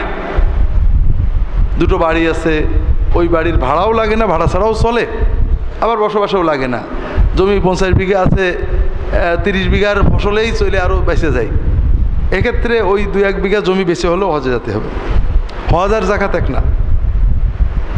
চাকুরি করি, গ্রামে কিছু জমি আছে, শহরে থাকার কারণে ওই জমিগুলো চাষবাদের উপর নির্ভরশীল নই, কিন্তু জমিতে যে ফসল উৎপাদন হতো তাতে আমার চলতো না। হজের ক্ষেত্রে ওই জমির হুকুম কি? ওইটাই। আর একটা জিনিস কি, হজ মানে কি? যে কোনোভাবে আপনার নিত্য প্রয়োজনের বাইরে, মনে করেন বর্তমান সময়ে 3 বা 4 লাখ টাকা আপনার মালিকানায় আছে, সেটা আপনার ফিক্সড ডিপোজিটে থাকতে পারে, অথবা এই যে ইনক্রিমেন্ট পেয়েছেন আপনি নগদ, আপনার এরিয়ার হয়ে 4 লাখ টাকা পেয়ে গিয়েছেন, আপনার উপর হজ ফরজ হয়ে গেছে। আপনি যদি এটাতে জমিও কিনে ফেলেন বা অন্য কোথাও জমা করেন, হজ কিন্তু ফরজই থাকবে। কাজেই আপনার জমি যদি অপ্রয়োজনীয় হয় এবং আপনার চাকরিতে চলে, অন্য সম্পত্তি আছে, জমি বিক্রি করে হলে হজে যাওয়া ফরজ হবে। কোনো স্ত্রী যদি মাঝে মাঝে স্বামীর সাথে সংসারের খুঁটিনাটি কোনো বিষয়কে বড় বানিয়ে বলে যে আমি আমার সন্তানকে যেদিকে 2 চোখ যাই চলে যাব, আর তুমি অন্য কাউকে বিয়ে করে সুখ হয়, এমন কথা যদি প্রায়ই বলে থাকে, তাহলে কি তা খোলা তালাকের অন্তর্ভুক্ত হবে কিনা? কোনো তালাকই হবে না, কিছুই হবে না। বোঝা যাবে এই স্ত্রী ভালো, কারণ সে আর কিছু না বলে নিজে চলে যায়, আরটা পারমিশন দিয়ে যাচ্ছে। লাঠি নিয়ে মার দিইনি, পিটনি দিইনি, ঝগড়া করিনি। কাজে বোঝা যাচ্ছে এই স্ত্রী যার আছে, আল্লাহর কাছে শুকরিয়া 2-4 রাকাত নামাজ পড়ে নেবেন যে বউ ভালো। আমরা তো আরও অনেকেই মশলা শোনে, তার চেয়ে অনেক ভালো। 2 নম্বর কথাতে কিছুই হবে না। তোমাকে ছেড়ে যাব, এটা বোঝেন না, যাব গেছিলাম, এতে কোনোদিন তালাক হয় না। তালাকের জন্য ইনশা, যেমন আমি বললাম হ্যাঁ আমি মেনে নিলাম, এটা হলো মেনে নেওয়া। আর আমি মেনে নিয়েছিলাম, মেনে নেব, এগুলো, এটা হলো সংবাদ দেওয়া, এটা কিছুই হয় না। হজের সময় হাজিরা বিভিন্ন মৃত ব্যক্তিদের নামে ওমরা করে জীবিত, এটা বর্তমানে শরীয়ত সম্মত কিনা? প্রথম কথা, একই সফরে যে বারবার ওমরা করা, এটা সুন্নতের খেলাফ। ওমরা একবারই হবে, বাকি নফল তওয়াফ হবে। দ্বিতীয়ত, যিনি যে বেঁচে আছেন তাকে সশরীরে হজ ওমরা করানোর চেষ্টা করতে হবে, আশা করতে হবে। যিনি মৃত্যুবরণ করেছেন, হজ ওমরা করতে পারেননি, ফরজ বা ওয়াজিব ছিল, সুন্নত ছিল, তার জন্য বদলি করা যাবে। তিনি ওসিয়ত করলেও করতে হবে, না করলেও করা যাবে। আর একই সফর এটা যদি করতেই চান, ওমরার নিয়েতে যাবেন সৌদি আরবে, এই যে বছরের মাঝে মাঝে যায়, অথবা পুরো হজ এবং ওমরা তামাত্তুটা তার নামে করবেন, এটাই নিয়ম। জীবিত মৃত ব্যক্তিদের নামে বারবার তওয়াফ করা যায় কিনা, কোনো নিয়ত আছে কিনা? তওয়াফ একটা ইবাদত। আসলে মৃতদের নামে কি করতে হবে, এটা যদি হাদিস সুন্নাহ ভিত্তিক চান, তাহলে হাদিস শরীফে আছে দোয়া করবেন। আমরা যেটা নিয়ে গোলমাল, আপনি দোয়ার গুরুত্বটা আমরা বুঝি না। আমরা মনে করি আল্লাহ তাআলা দুনিয়ার হুজুরদের মতো মনে হয়, নাউজুবিল্লাহ। হুজুরের কাছে যদি বলি হুজুর দোয়া করেন, হুজুর খুশি হয় না। হুজুর দোয়া করেন, তাহলে হুজুর খুশি হয়, ঠিক না? কিছু থাকতে হয়। আমরা মনে করি আল্লাহ যদি আল্লাহ আমার আব্বার মাফ করো, অত হইল না, কিছু টাকা পয়সা দান খয়রাত করে যদি আল্লাহর বলি, তাহলে বোধহয় খুশি হয়। কথা ঠিক না। আপনি বলবেন আল্লাহ আমার আম্মাকে আব্বাকে মাফ করো, অমুককে মাফ করো। এই কথাটা, দোয়াটা হলো সবচেয়ে বড় তাদের পাওয়া। কবুল হলে এর বিনিময়ে সঙ্গে সঙ্গে তারা নেকি পেয়ে যাবেন। অথচ দোয়ার গুরুত্বটাই আমরা বুঝি না। দ্বিতীয় হলো দান সাদাকাত, তৃতীয় হলো হজ ওমরা। তওয়াফ মাইয়্যিতদের বদলি করা যায় অথবা মাইয়্যিতদের নামে করা যায়, এটা সুন্নতে নেই, হাদিসে পাওয়া যায় না। আলেমরা জায়েজ বলেন। দরকারটা কি? আপনি তওয়াফের সময় তওয়াফ করবেন আর দোয়া করবেন তাদের জন্য, যত দোয়া করবেন তারা সওয়াব পেতে থাকেন, তওয়াফের চেয়ে বেশি সওয়াব পেয়ে যাবেন। আর দান সাদাকাত করবেন, সুন্নতি তো উত্তম। লা মাযহাবিদের ব্যাপারে আপনার মত কি? মাযহাব মানা নাকি ফরজ সালাত? আমার জানা মতে লা মাযহাবি বলে কোনো জিনিস নেই। হ্যাঁ, হানাফি মাযহাব মানে না, হয়তো শেখ আলবানির মাযহাব মানে, আব্দুল্লাহ জাহাঙ্গীরের মাযহাব মানে না এরকম খুবই কম। যারা নিজেদেরকে মাযহাব মানে না সেটা আরেকটা মাযহাব, কারণ তারাও হাদিস সহি এই জিনিসটা জানেন না। একজন আলেমের মাযহাব বলেন, মত, মাযহাব মানে হলো মত। মূল কথা হলো ভাইরা, কোরআন সুন্নাহ মতো চলা হলো আমাদের ফরজ। তবে সাধারণত আলেমদের মত না নিয়ে কোরআন হাদিস আমরা বুঝি না, এই জন্য আলেমদের মতের সাহায্য নেওয়া এটা কোরআনই বলেছে, তোমরা না জানলে আলেমদের কাছে জেনে নাও। তবে এই মাযহাব নামে যদি আপনি দিন বানিয়ে ফেলেন, মাযহাব ফরজ কথাটা দুই রকম। সেটা হলো, মনে করেন আমাদের এখানে বন্যা, পানি হয়েছে, ওপাশে রাস্তা বন্ধ হয়ে বড় লোকরা বাড়ি করে ফেলেছে, আমরা এখন পানি জমে গেছে, মনে করেন পানিটা আরেকটা বেশি হয়ে গেল, আল্লাহ মাফ করেন। এখন ওই ট্রাস্ট থেকে মসজিদে আসার আর কোনো উপায় নেই। অ্যান্ড ট্রাস্টে ছেলেরা আছে, ও জুমার দিন স্যার ওক্তে নামাজ তো মসজিদে পড়লাম, কি করব? আমি বললাম যে নৌকায় চড়ে তোমাদের মসজিদে যে জুমা আদায় করা ফরজ। তার মানে নৌকায় চড়ে একটা ফরজ এবং জুমার নামাজ আর একটা ফরজ, তাই না? এখানে ফরজ কয়টা? দুটো। এর মানে হলো নৌকায় চড়ে জুমার নামাজ পড়তে যাওয়া ফরজ, মানে যখন পানি শুকিয়ে যাবে তখন খাল কেটে নৌকায় চড়ে আসতে হবে, ঠিক না? বিষয়টা হলো মুসলমানের ফরজ একটাই, সেটা হলো কোরআন এবং সুন্নাহ মোতাবেক চলা। যে কোরআন এবং সুন্নাহ নিজে বুঝে মসলা মাসের বের করতে পারবে না, তার জন্য কারণ না কোনো মত নিয়ে চলতে, মাযহাব মানে মত, সে আলবানি হতে পারে, সে আব্দুল্লাহ জাহাঙ্গীর হতে পারে, সে ইবনে বাজ হতে পারে, সে অমুক হতে পারে, কোনো না কোনো আলেমের মত নেওয়া মানেই তার তাকলিদ করা। এখানে পার্থক্য এরকম সেটা অর্থ হয় না। বরং আমরা বলবো যে মাযহাব না মানার নামে যে মাযহাব বানানো হচ্ছে সেটা আরও খারাপ হয়ে যাচ্ছে। কারণ মাযহাবিরা মাযহাবের নামে হাদিস অস্বীকার করেন, এটা সত্য কথা, এটা মাযহাবে বলে না, মাযহাবিরা করে। কিন্তু তাদের ভিতরে একটু আদব আছে, এটা হাদিস সহি, তবে আমাদের মাযহাবে নিয়ে আমরা আমল করি না। কথাটা খুবই খারাপ, তারপরে একটু ভালো এই জন্য অন্য মাযহাবের আর একজন বলবেন এই হাদিসটাই বাতিল। একটা সহি হাদিসকে বাতিল বানানো, এটা মেনে নিয়ে আমল না করা বোধহয় আছে একটু ভালো। আসল কথা হলো যে হাদিস কোনোদিন বাতিল করা যায় না। হানাফিদের বলা উচিত ছিল এই হাদিসটাও সহি, আর একটা সহি হাদিস আমরা আমল করে এটা করি না, দুটোই যেহেতু সহি একটা করলেই তো হলো। ঠিক যারা বলছেন যে আমরা মাযহাব মানি না, তাদেরও বলা উচিত দুটো হাদিসও সহি, আমরা এটা আমল করি এটা করি না। হাদিস দুটো সহি হওয়ার পরে একটাকে জাল বানানো অথবা বাতিল বানানো দুটোই অন্যায় কাজ, এবং এর নামই হলো মাযহাব। আর হাদিস মানা মানে সবগুলো হাদিস সহি আমরা মানি, সবগুলো ঠিক আছে, আমরা এইটাকে উত্তম মনে করি, এই কারণে সেই কারণে। এটাই ইমামরা বলেছেন, এটাই মুহাদ্দিসিনরা বলেছেন। দুর্ভাগ্য যে আমরা অন্য জায়গায় চলে গেছি। আরেকটা বিষয় আপনাদের বলি, যদি কেউ মনে করে মাযহাবি ধর্ম, একজন ঠিক হাদিস মতো নামাজ পড়েছে, উভয় একজন আমাদের মতোই নামাজ পড়েছে, মাযহাব মানে না, কিন্তু বুকের নিচে হাত বেঁধেছে, রফাদাইন করিনি, কারণ হাদিস পড়ে বুঝেছে যে এটাই ঠিক।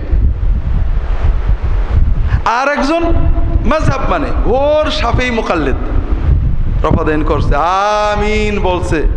হানাফিরা কার ভালো বলবে বলেন তো?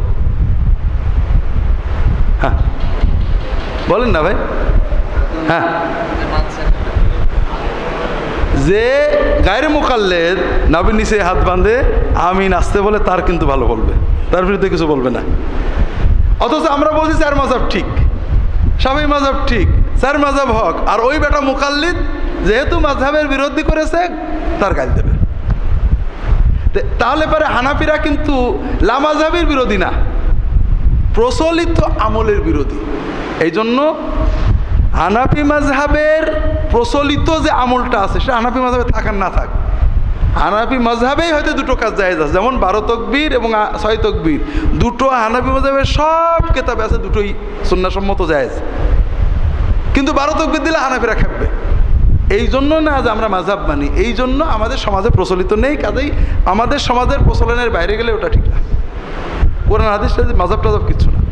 এবার আহলে হাদিস ধরি, একজন গোড়া মুকাল্লিদ শাফিঈ মাযহাবের তাকলিদ অনুযায়ী প্রত্যেক নামাজে সূরা ফাতিহা পড়ে, জোরে আমিন বলে।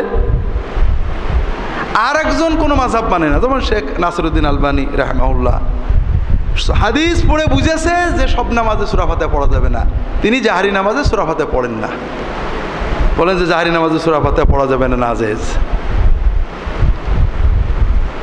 গায়রে মুকাল্লিদ বলি আর আহলে হাদিস বলি, আমাদের তারা কাকে ভালো বলবে বলেন তো? ঘোর মুকাল্লিদকে। তারা বলবেন না হাদিসের আলোকে সূরা ফাতিহা না পড়লেই হবে না, তার মানে আমি যে ইজতিহাদ করেছি আমার তাকলিদ করো, নইলে তুমি গায়রে মুকাল্লিদ, কি বলে, নইলে তুমি মুকাল্লিদ, আমার তাকলিদ করো তাহলে তুমি মুকাল্লিদ না। তার মানে হলো ভাইরা, আমরা প্রচলনের দাস, কোরআন সুন্নাহ মাযহাব আমাদের কাছে কিছুই না। আল্লাহ তাআলা আমাদের এই মূর্খতা এবং অন্ধত্ব থেকে উদ্ধার করেন।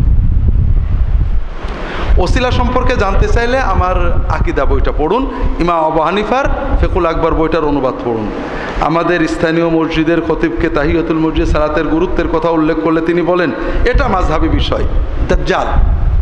এটা কি? দাজ্জাল। হানাফি মাযহাবে কোথাও আছে নাকি যে তাহিয়াতুল মসজিদ পড়া যাবে না? মাযহাবও জানে না, হাদিসও জানে না, লেখাপড়াও করে বলে মনে হয় না। মাযহাবী বিষয় হলো মাকরু ওক্তে তাহিয়াতুল মসজিদ পড়বো কি পড়বো না, এটা হলো মাযহাবী বিষয়। যেটা মাকরু ওক্ত নয়, আম সময়ে মসজিদে ঢুকেছি তাহিয়াতুল মসজিদ পড়বো, এটা কোনো মাযহাবী বিষয় না। এই সময়ে ইজমাউল উম্মাহ তাহিয়াতুল মসজিদ পড়া সুন্নত, সুন্নাহ নির্দেশিত কর্ম। হ্যাঁ, না পড়ে বসলে গুনাহ হবে না শুধু সুন্নত তরক হবে, এটা মাযহাবী।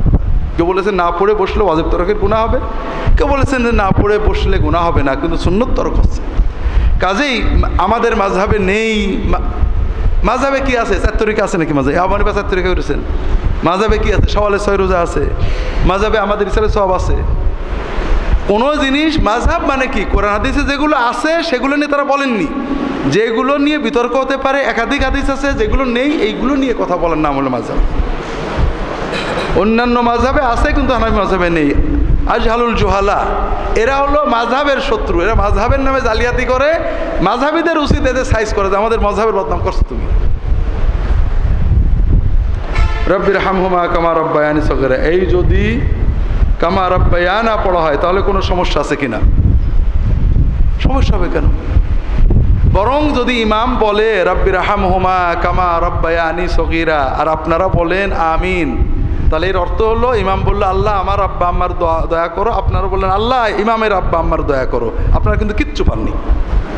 রব্বি গফিরলি ওয়া লিওয়ালিদাই, আল্লাহ আমার মাফ করো, আমার বাপ মার। মুক্তারি বললো আমিন, আল্লাহ ইমামের বাপ মার মাফ করো, আপনারা কিচ্ছু পাননি। যদি দোয়া সবার জন্য হয় অবশ্যই জমার শিখা হতে হবে। কেউ যদি মনে করে কোরআনের তারিফ হলো, এটাও জাহালাত। দোয়া কোরআনের ব্যাখ্যা করা হলো, এটা তো কোরআন তেলাওয়াত করা না। হ্যাঁ, কেউ যদি নামাজ পড়তে আউযু বিল্লাহি মিনাশ শাইতানির রাজিম বিসমিল্লাহির আলহামদুলিল্লাহ ওয়া কাযা রাব্বুকা আল্লা তা'বুদু ইল্লা ইয়্যাহু ওয়া বিল ওয়ালিদাইনি ইহসানা ইম্মা ইয়াবলুগান্না 'ইনদাকাল কিবরা আহাদুহুমা আও কিলাহুমা ফালা তাকুল লাহুমা উফ ওয়া লা তানহারহুমা ওয়া কুল লাহুমা কাওলান কারীমা ওয়াখফিদ লাহুমা জানাহা যুল্লি মিনার রাহমা ওয়া কুল রাব্বিরহামহুমা কামা রাব্বায়ানি সগীরা। এইখানে যদি রাব্বায়ানা পড়ে, এটাতে যদি ইচ্ছা করে পড়ে ইমানই চলে যাবে। এটা তাহরিফুল কোরআন। এই পার্থক্য যদি কেউ না বোঝেন, মানে কোনো মূর্খতা আছে যেটা ওই আল্লাহ কোরআনে যেটা বলেছেন ওই দা খাতাবাহুমুল জাহিলুনা কালু সালামা, আফিম ক্লাস 8-এ পড়ি, আমি ক্লাস 8-এ পড়ি, আমার বাবা সুদ খায়। 5 বছর যাবত এই সুদের লেখা লিখে দিই, কিন্তু যখন জানতে পারলাম সুদ খাওয়া মহাপাপ, আমি আমার বাবাকে নিষেধ করি, কিন্তু তিনি আমাকে বললেন বাড়ি থেকে বের হয়ে যাও, আমি তোমার খাওয়াতে পারবো না। কথা হলো, বাপের জন্য আপনাকে খাওয়ানো ফরজ, গুনাহ সব বাপের, আপনার কোনো নেই। যখনই আপনি বড় হয়ে যাবেন তখন আপনি আপনার মতো খাবেন। কাজেই বাপ সব গুনাহ কামাই করছে আপনার জন্য, আপনি বড় হওয়ার পরে খাইলে গুনাহ হবে, আগে গুনাহ হবে না। যেমন বুড়ো হয়ে গেলে বাপ মার খাওয়ানো আমাদের জন্য ফরজ। আপনি চুরি করেন, ডাকাতি করেন, নো প্রবলেম, বাপ মা খাবে, আপনি কি। এই জন্য বুড়ো হয়ে গেলে, আমার এক বুড়ো বাবা বলছে, বেটার বউ খারাপ বলে বলে খাওয়া বাদ দিয়ে দিয়েছে। বলে কেন? ছেলেরটা কেড়ে খাওয়াও যায়, ছেলের জন্য বাপ মার খাওয়ানো ফরজ। ইসমে আজম কি? ইসমে আজম দিয়ে বা ওর ওসিলা দিয়ে দোয়া করলে দোয়া অবশ্যই কবুল হয়, ঠিক কিনা? ইসমে আজম আমার রাহে বেলায়েতে আছে, রাসূলুল্লাহ সাল্লাম থেকে ইসমে আজম মর্মে যতগুলো হাদিস আছে সহি পাবেন। ইসমে আজম পড়ে কেউ দোয়া করলে কবুল হয়, ওই দোয়াটা, এটা হাদিস শরীফে আসছে। জোরে জোরে একসাথে জিকির করার কোনো সহি হাদিস আছে না? জি না, এটা সুন্নত না। দীর্ঘদিন যাবৎ বেকার, চাকরির চেষ্টা করছি, পাচ্ছি না। হালালের জন্য এমন কোনো ভালো আমল আছে যেটা করলে আল্লাহর রহমতে আমার চাকরিটা পেতে পারি? জি, আমার রাহে বেলায়েতে দোয়া আছে, ঋণ মুক্ত এবং আয়ের বরকতের জন্য সহি দোয়াগুলো আছে, এগুলো করবেন। পাশাপাশি চাকরি ছাড়াও বিভিন্ন পদ্ধতি খুঁজতে থাকবেন, পরামর্শ করবেন। দোয়া এবং চেষ্টা সমন্বয়ে ইনশাআল্লাহ আমরা দোয়া করি আল্লাহ তাআলা আপনাকে হালাল মালে বরকত দিয়ে দেন। ইরানের শিয়াপন্থীরা বাতিলপন্থী না সঠিকপন্থী? শিয়াদের কথা বলেছি।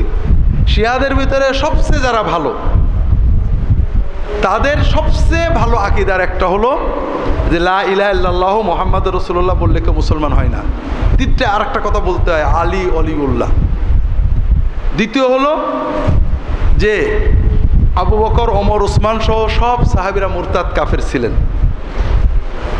তাদেরকে লানত করা ইমানের অংশ, তাদের সাথে সম্পর্ক ছিন্ন করা।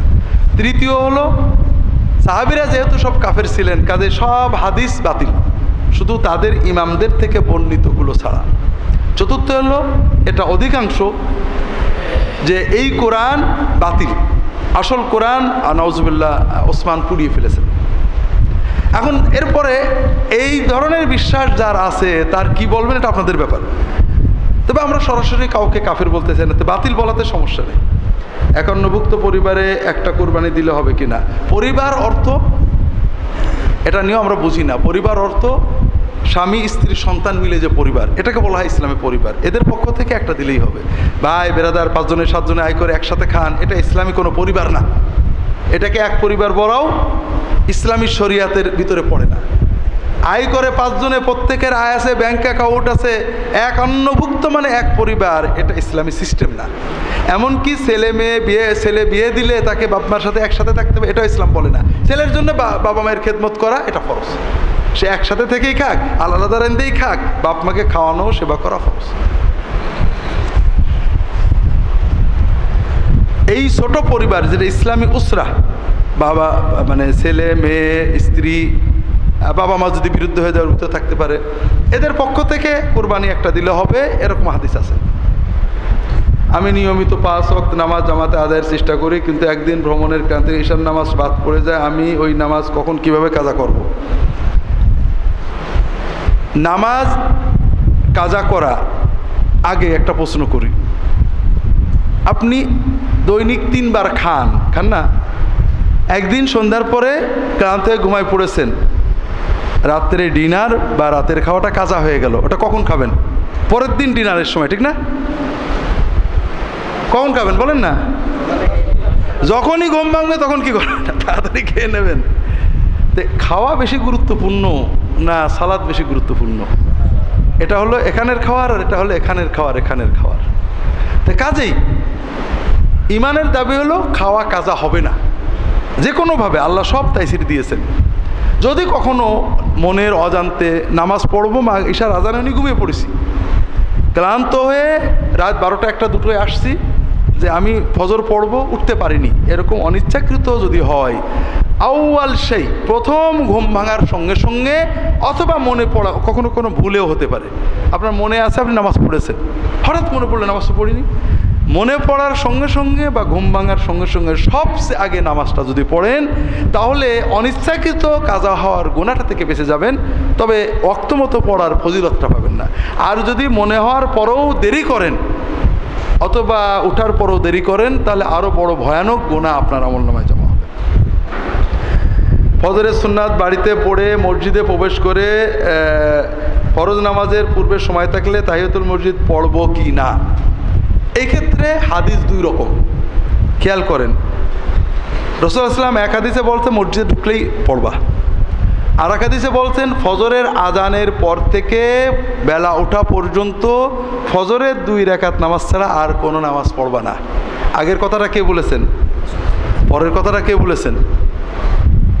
একটা পয়েন্টে যে এই কথাটা কন্ট্রাডিক্টরি হয়ে গেল। ফজরের ওয়াক্তে আমি সুন্নত না পড়ে যদি মসজিদে ঢুকি, সুন্নত পড়লেই তাহিয়াতুল মসজিদ হয়ে যাবে, কিন্তু ফজরের সুন্নত অনুসারে ঘরে পড়েছি, মসজিদে ঢুকেছি। এখন কি করব? যে হাদিসে আপনি মানেন আর একটা হাদিস অমান্য করা হবে, আর এর নাম হলো ইজতিহাদ। হাদিসে কোথাও নেই যে মাকরুহ ওয়াক্তে হারাম ওয়াক্তে যখনই মসজিদে যাওয়া পড়বে, এটা নেই। আবার কোথাও নেই ফজরের আজানের পরে বেলা ওঠা পর্যন্ত তাহিয়াতুল মসজিদ, দুখুলুল মসজিদ, তওয়াফের নামাজও পড়তে পারবে না, এটাও নেই। তো এখন এই সমন্বয়ে কেউ কেউ পড়াটাকে জায়েজ বলেছেন।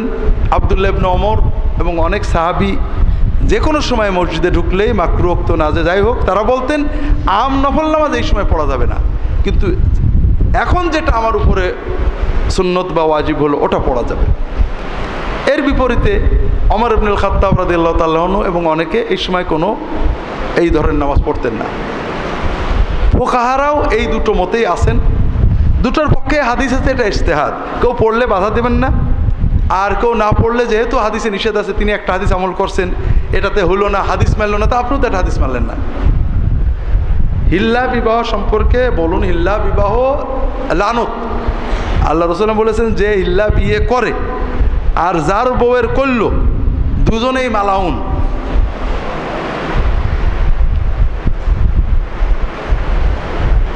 আইএস যে খেলাফত প্রতিষ্ঠা করছে সে ব্যাপারের মতামত চাই।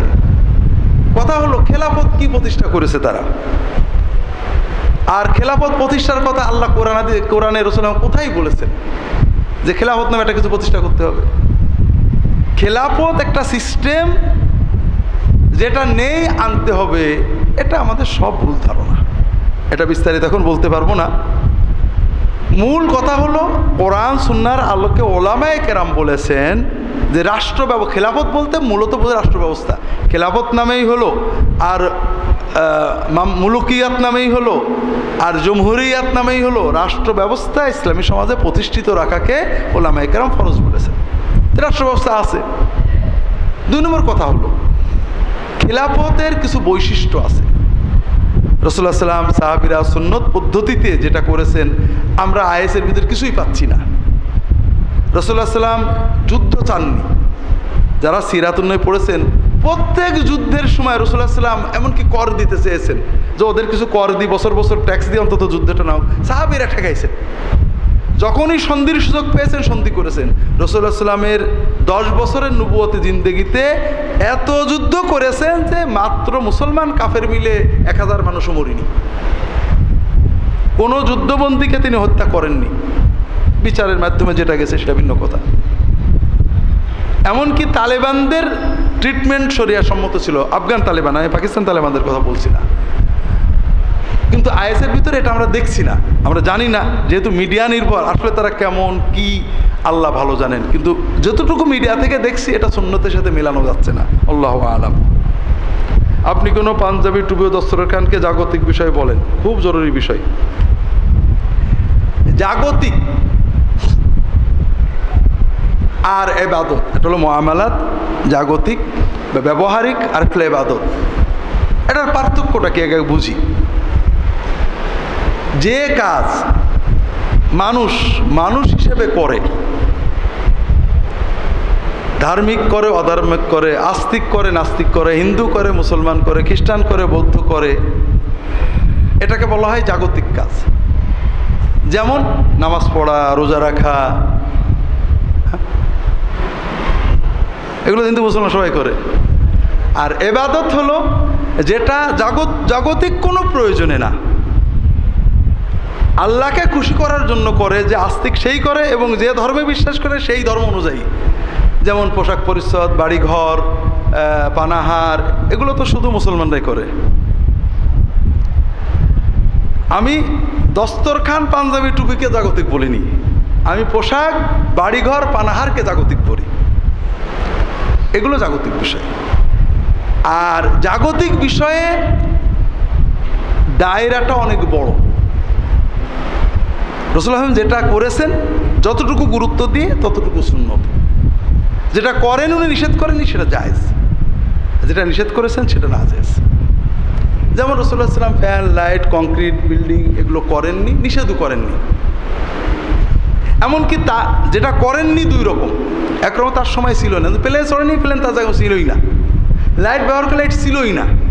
আবার কোনো জিনিস ছিল করেননি, যেমন কাসাইটের পাকা বাড়ি বানানো, কাসাইট দিয়ে বাড়ি বানানো তার যুগে ছিল। সাহাবীরা বলছিলেন, ইয়া রাসূলুল্লাহ মসজিদটা একটু আমরা কাসাইট দিয়ে বানাই দিই। বলে না, আমি যতদিন বেঁচে থাকি এরকম থাক। আরিশুন কা আরিশে মুসা, কুড়ে ঘর মুসার মতো। তিনি করেননি কিন্তু নিষেধ করে যাননি, এগুলো জায়েজ। এখন যদি কেউ বলে ওই রাসূলুল্লাহ সাল্লাল্লাহু আলাইহি ওয়াসাল্লাম তো খড়ের কি বলে খেজুরের পাতার মসজিদের বাইরে গেলে এটা নাজায়েজ হবে, এটা খুব দুঃখজনক কথা। আর ইবাদতের ক্ষেত্রে দায়রাটা সংকীর্ণ। রাসূলুল্লাহ যা করেছেন যেভাবে ওইটুকুই করতে হবে, এর বাইরে যাওয়াটাই নাজায়েজ। কারণ আল্লাহর রেজামন্দি কিভাবে হবে এটা তিনি ছাড়া কেউ জানতেন না। তিনি যতটুকু করেছেন ওর বাইরে আল্লাহর রেজামন্দি পাওয়ার জন্য আরও কিছু করার দরকার আছে, এই চিন্তা ঠিক না। এখন আবারও বলি, পাঞ্জাবি, টুপি, দস্তরখান জাগতিক বলিনি, পোশাক আশাককে জাগতিক বলেছি। পোশাকের ভিতরে পাঞ্জাবি, টুপি, দস্তরখান পড়ে। জাগতিক বিষয়ে দস্তরখান, যেমন ঘুমানোর ভিতরে, ঘুমানোটা কি ইবাদত, ঠিক না ভাই? না জাগতিক? মুসলমানের ঘুমায়, হিন্দুরা তো ঘুমায় না, কিন্তু ঘুমের সময় অজু করে ঘুমানো, ডান কাতে ঘুমানো, এটা তো জাগতিক। এটা হ্যাঁ, এটা হলো ঘুমের সাথে সংশ্লিষ্ট ইবাদত। এটা কেউ করলে সওয়াব পাবে, কিন্তু উল্টোপাল্টা ঘুমাইলে গুনাহ হবে যতক্ষণ না নিষেধের ভিতরে পড়ে, এরকম না। এই জন্য জাগতিক বিষয়ে যদি আমরা বেশি গুরুত্ব দিই, অর্থাৎ পানাহার পদ্ধতিকে গুরুত্ব দিলাম, পানাহার জাগতিক, কিন্তু দস্তরখান, টুপি জাগতিক না। তবে টুপির গুরুত্ব রাসূলুল্লাহ সাল্লাল্লাহু আলাইহি ওয়াসাল্লাম যতটুকু দিয়েছেন তার চেয়ে বেশি যদি আমরা দিই তাহলে এটা গুরুত্বগত খেলাফে সুন্নাত। যেমন আপনারা বুঝবেন না, সিরিয়াতে আমাদের বন্ধুবান্ধবরা ছিল সিরিয়ায়, টুপি, পাগড়ি মাশাআল্লাহ প্রচণ্ড গুরুত্ব।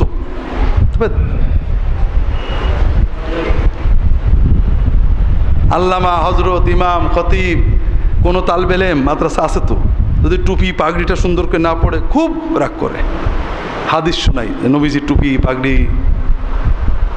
কিন্তু এটাকে কেমন মনে করেন আপনারা? টুপি পাগড়ির গুরুত্ব নাজায়েজ না, অর্থাৎ টুপি পাগড়ি রাসূলুল্লাহ যতটুকু দিয়েছেন ততটুকু, কিন্তু তারা গুরুত্বভাবে যেটা বেশি গুরুত্ব সেটাকে দিলেন না, ঠিক না? এটা কাকে কুরবানি করে, ইসমাইল না ইসহাককে? জাকির নায়েক বলেন ইসহাককে কুরবানি করে, জাকির নায়েক ঠিক বলেন না। কোরআনে আসলে ক্লিয়ার নেই কাকে কুরবানি করা হয়েছে। হাদিসের প্রাসঙ্গিক বিষয়াদি দিয়ে এবং বাইবেলের বর্ণনা দিয়ে এটা নিশ্চিত ইসমাইলকে কুরবানি দেওয়া হয়েছে। কারণ কুরবানির এটা সহিহ হাদিস, কুরবানি যাকে দেওয়া হলো আল্লাহ বললেন ফাফাদাইনাহু বিযিবহিন আযীম ফালাম্মা তাল্লাহু ওয়া আসলামা ফালাম্মা আসলামা ওয়া তাল্লাহু লিল জাবিন। যখন দুজনেই আল্লাহর হুকুম মেনে নিলেন, ছেলেও মেনে বাপে নিয়ে নিল, ওকে শোয়াই দিল মাটিতে। আমরা তো বলি ছুরি চালালো, ছুরি গেল না, আবার ধার দিল, এগুলো কিন্তু নেই হাদিসে, এগুলো অতিরিক্ত। তখন আল্লাহ নাদাইনা আইয়া ইব্রাহিম, আল্লাহ ইব্রাহিমকে ডাক দিলেন যে ঠিক আছে, কাদ সাদ্দাকতা রুইয়া, তোমার স্বপ্ন হয়ে গেছে, ওকে, তুমি যে জবাই করার জন্য শোয়াই ফেলেছো মানে তুমি মেনে নেছো। এরপর আল্লাহ বললেন ওয়াফাদাইনাহু বিযিবহিন আযীম, একটা মহান জবাইয়ের মাধ্যমে এটার আপনি ফিদিয়া করে দিলাম। সহিহ হাদিসে আসছে যে দুম্বাটাকে ওই সময় ইসমাইলের পরিবর্তে জবাই করা হয়, তার শিং রাসূলুল্লাহ সাল্লামের সময়েও বাইতুল্লাহতে কাবা ঘরে টাঙানো ছিল। পরে রাসূলুল্লাহ সাল্লাম ওফাতের পর এক সময় কাবা ঘরে আগুন ধরে পুড়ে যায়। এটা সহিহ হাদিস। তা আপনি কি মনে করেন যে ইসহাককে ফিলিস্তিনে কোরবানি দিয়ে ইব্রাহিম শিংগুলো নিয়ে আইছিলেন মক্কা পর্যন্ত? এই জন্য হাদিসের আলোকে, সামগ্রিক এমনকি বাইবেলের বর্ণনার আলোকে এটা নিশ্চিত যে ইসমাইলকে কোরবানি করার নির্দেশ দেওয়া হয়েছিল। কোরআন থেকে ওটা বোঝা যায়। আমার বইটা পড়বেন, তাহলে বাকিটা পাবেন। কোরআন, তাওরাত, ইনজিল ও কোরআনের আলোকে কোরবানি ও যাবিহুল্লাহ 3 ভাগ, 5 ভাগ, 7 ভাগে কোরবানি করার হাদিস কি সহিহ এবং রাসূলের কোনো সাহাবীর সাথে কোরবানি করেছেন কিনা? আমাদের দেশের আলে হাদিসের ওলামায়ে কেরাম, আল্লাহ অনেকে মৃত্যুবরণ করেছেন, রাহিমাহুমুল্লাহ বেঁচে আছেন, হাফেজাহুমুল্লাহ, অনেক বিষয় সহিহ হাদিস মানার চেষ্টা করেন। অনেকগুলো বিষয় খুব ভালো, কিছু কিছু বিষয় ভুল বুঝেছেন। তার একটা বড় বিষয় হলো যে 7 ভাগে কোরবানি করা যাবে না। সৌদি আরবের ওলামায়ে কেরাম তাকলিদ নিয়ে বাড়াবাড়ি পছন্দ করেন। তারা হাম্বলি মাযহাব, তারা বলেন তাকলিদ জায়েজ। কেউ যদি তাকলিদ নাও করে সহিহ হাদিস মানে আলহামদুলিল্লাহ। তে আলে হাদিসদের ভালোবাসেন, কিন্তু এই মশলায় খুব বিরক্ত হন যে এটা আবার কেমন মশলা হলো। রাসূলুল্লাহ সাল্লাম 7 ভাগে কুরবানি দেওয়া জায়েজ বলেছেন, সাহাবীরা করেছেন মক্কায় হজের সময়। এখন আলে হাদিসের মাশায়েখরা বললেন যে কাজেই সফর ছাড়া এটা করা যাবে না। এখন হাদিসে কোথাও বলা নেই সফর ছাড়া করা যাবে না, রাসূলুল্লাহ সাল্লাম বলেননি, তাহলে আমরা এটা বাড়ালাম কেন? 2 নম্বর, ফিকহার উসুল হলো যে রাসূলুল্লাহ সাল্লাম শর্ত না করলে শর্ত করতে হয় না। আমরা কেন এই শর্তটা জুড়লাম? উম্মতের প্রায় সবাই একমত, হাম্বলি, শাফিঈ, মালিকি, হানাফি, ইবনে উসাইমিন এবার বই লিখেছেন যে কুরবানি ভাগে করা বৈধ, এটাতে কোনো সমস্যা নেই, সহিহ হাদিসে আসছে। এটাকে আমরা আবার সাইজ করবো কেন? রাসূলুল্লাহ সাল্লাল্লাহু আলাইহি ওয়াসাল্লাম যেহেতু অনুমতি দেওয়ার সময় বলেননি যে এটা শুধু তোমাদের জন্য, হজের সময়ের জন্য বা মুসাফিরের জন্য, আমরা ওটা বানাবো কেন? আর সুন্নাহ বিশ্বকোষ তৈরির কথা শুনেছিলাম, এটা কত দূর দোয়া কালাম কেমন করে করছেন। আলহামদুলিল্লাহ, অনেক দিন ধরে চিন্তা ছিল, এখন এক স্টেপে গিয়েছি। আমরা সহিহ হাদিস সংকলন করে আস-সুন্নাহ বিশ্বকোষের জন্য প্রকল্প শুরু করেছি। তাহারাতের নিয়াত, প্রাথমিক বিষয়গুলো কাজ চলছে, আল্লাহর শুকর। আপনারা বেশি বেশি দোয়া করতে থাকেন। আশা করছি আগামী রমজানের আগে আমরা প্রথম খণ্ডটা হয়তো বা শেষ করতে পারবো। তবে শর্ত হলো বেশি বেশি দোয়া করা লাগবে। ঈদের নামাজের খুতবা আরবি ও বাংলায় দেওয়া যাবে কিনা? ঈদের নামাজের খুতবা মাতৃভাষা ব্যবহার হানাফি উলামায়ে কেরাম জায়েজ বলেছেন। অন্যান্য মাযহাবে তো সব খুতবাতেই মাতৃভাষা ব্যবহার জায়েজ বলেন।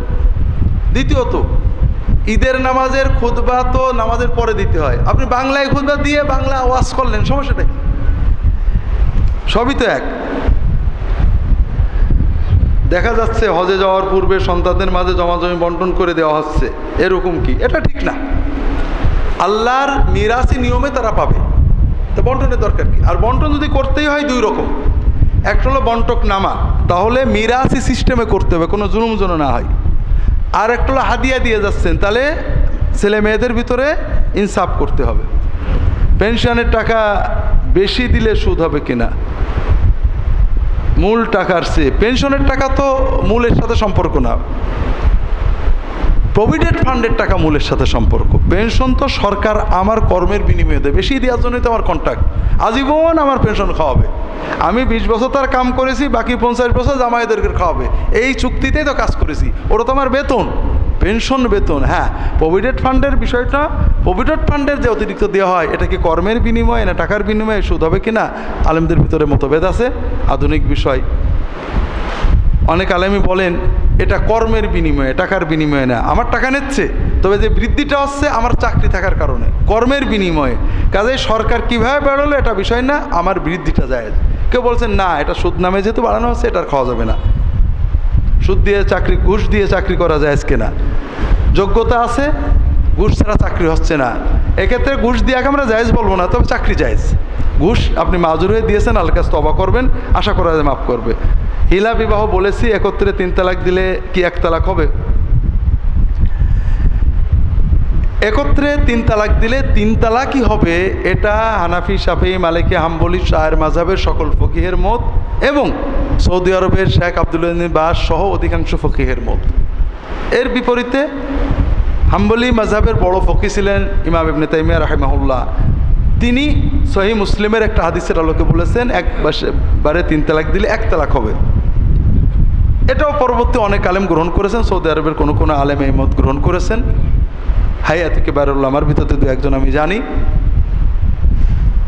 তো এখন এটার পক্ষেও হাদিস আছে, যেহেতু 4 ইমাম একমত, আমরা এটার উপরেই মসলা ফতোয়া দিই। জামে মসজিদ দ্বিতীয় জামাত বৈধ আছে কিনা?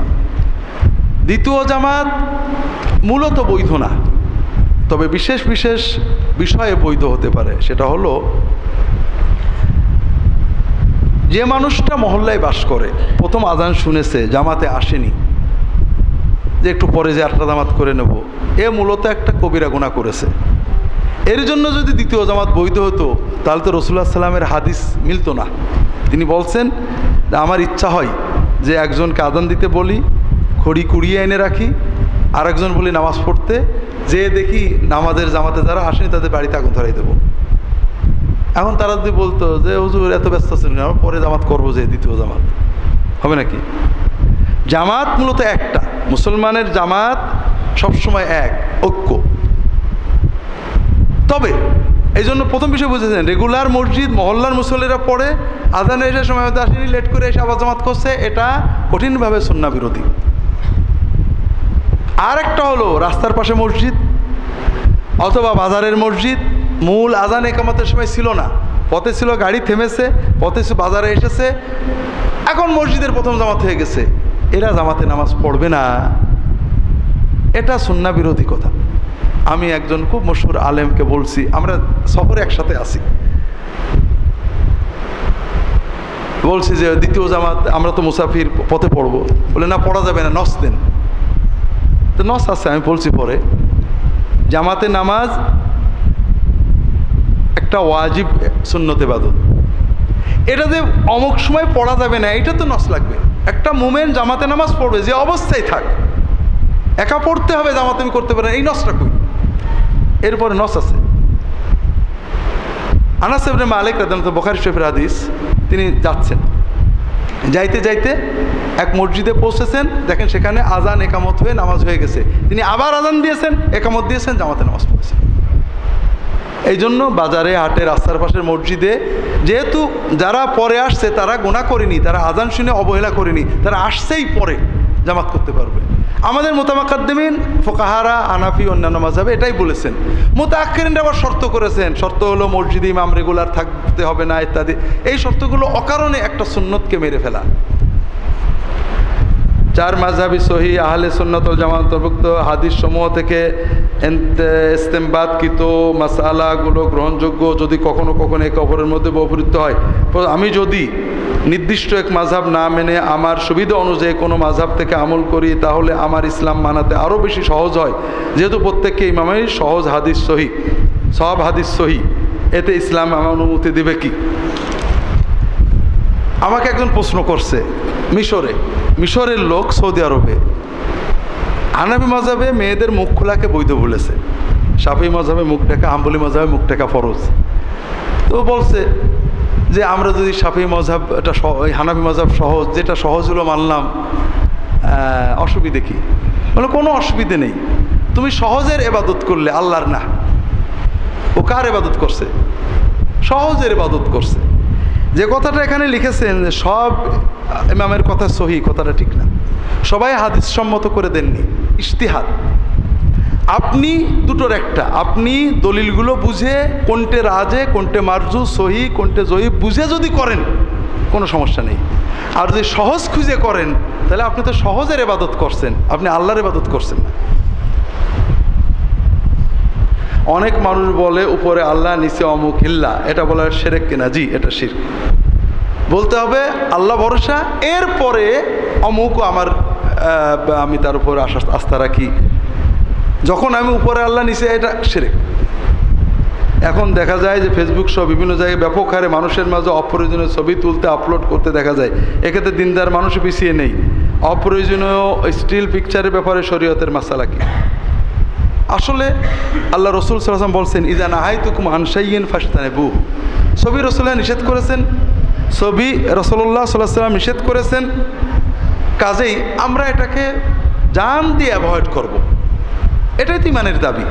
এই যে আমারতুকুম বিশাইইন ফাফআলু মিনহু মাস্তাতাতুম, আমি তোমাদেরকে যা বলি যতটুক পারো করো, এখানে অপশন আছে যতটুক পারো।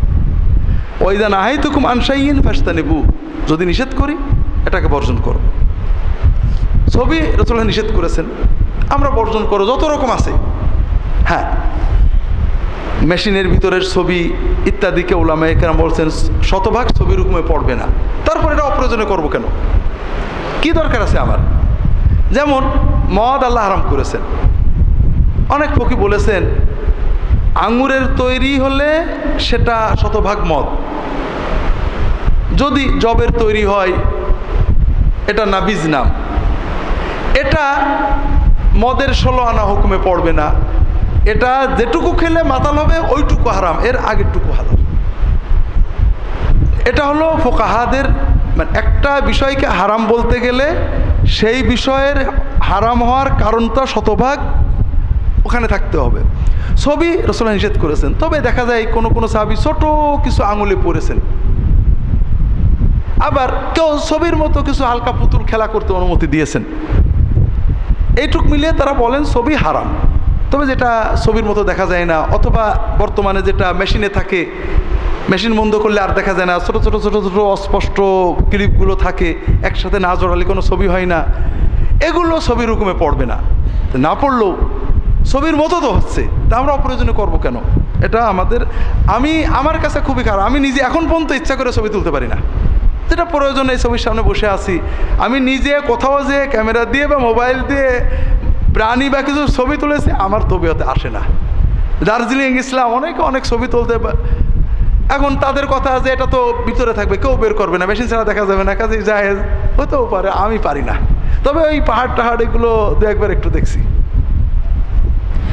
স্টুডিও ঈদের ওয়াকফকৃত জমিতে মার্কেট তৈরি করে তা ওই মার্কেটের ছাদের উপরে ঈদের নামাজ পড়া যাবে কিনা?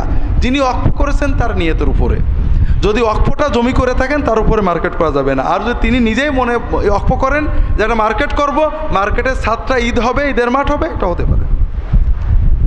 ইব্রাহিম আলাইহিস সালাম 40 দিন আগুনের মধ্যে ছিলেন, মুসা আলাইহিস সালাম 40 দিন তুর পাহাড়ে ছিলেন, মাতৃগর্ভে 40 দিন পরপর সন্তানের আকৃতি পরিবর্তন হয়, কাজে 40 দিনের অনেক ফজিলত, এই মর্মে কোনো সহিহ হাদিস আছে কিনা?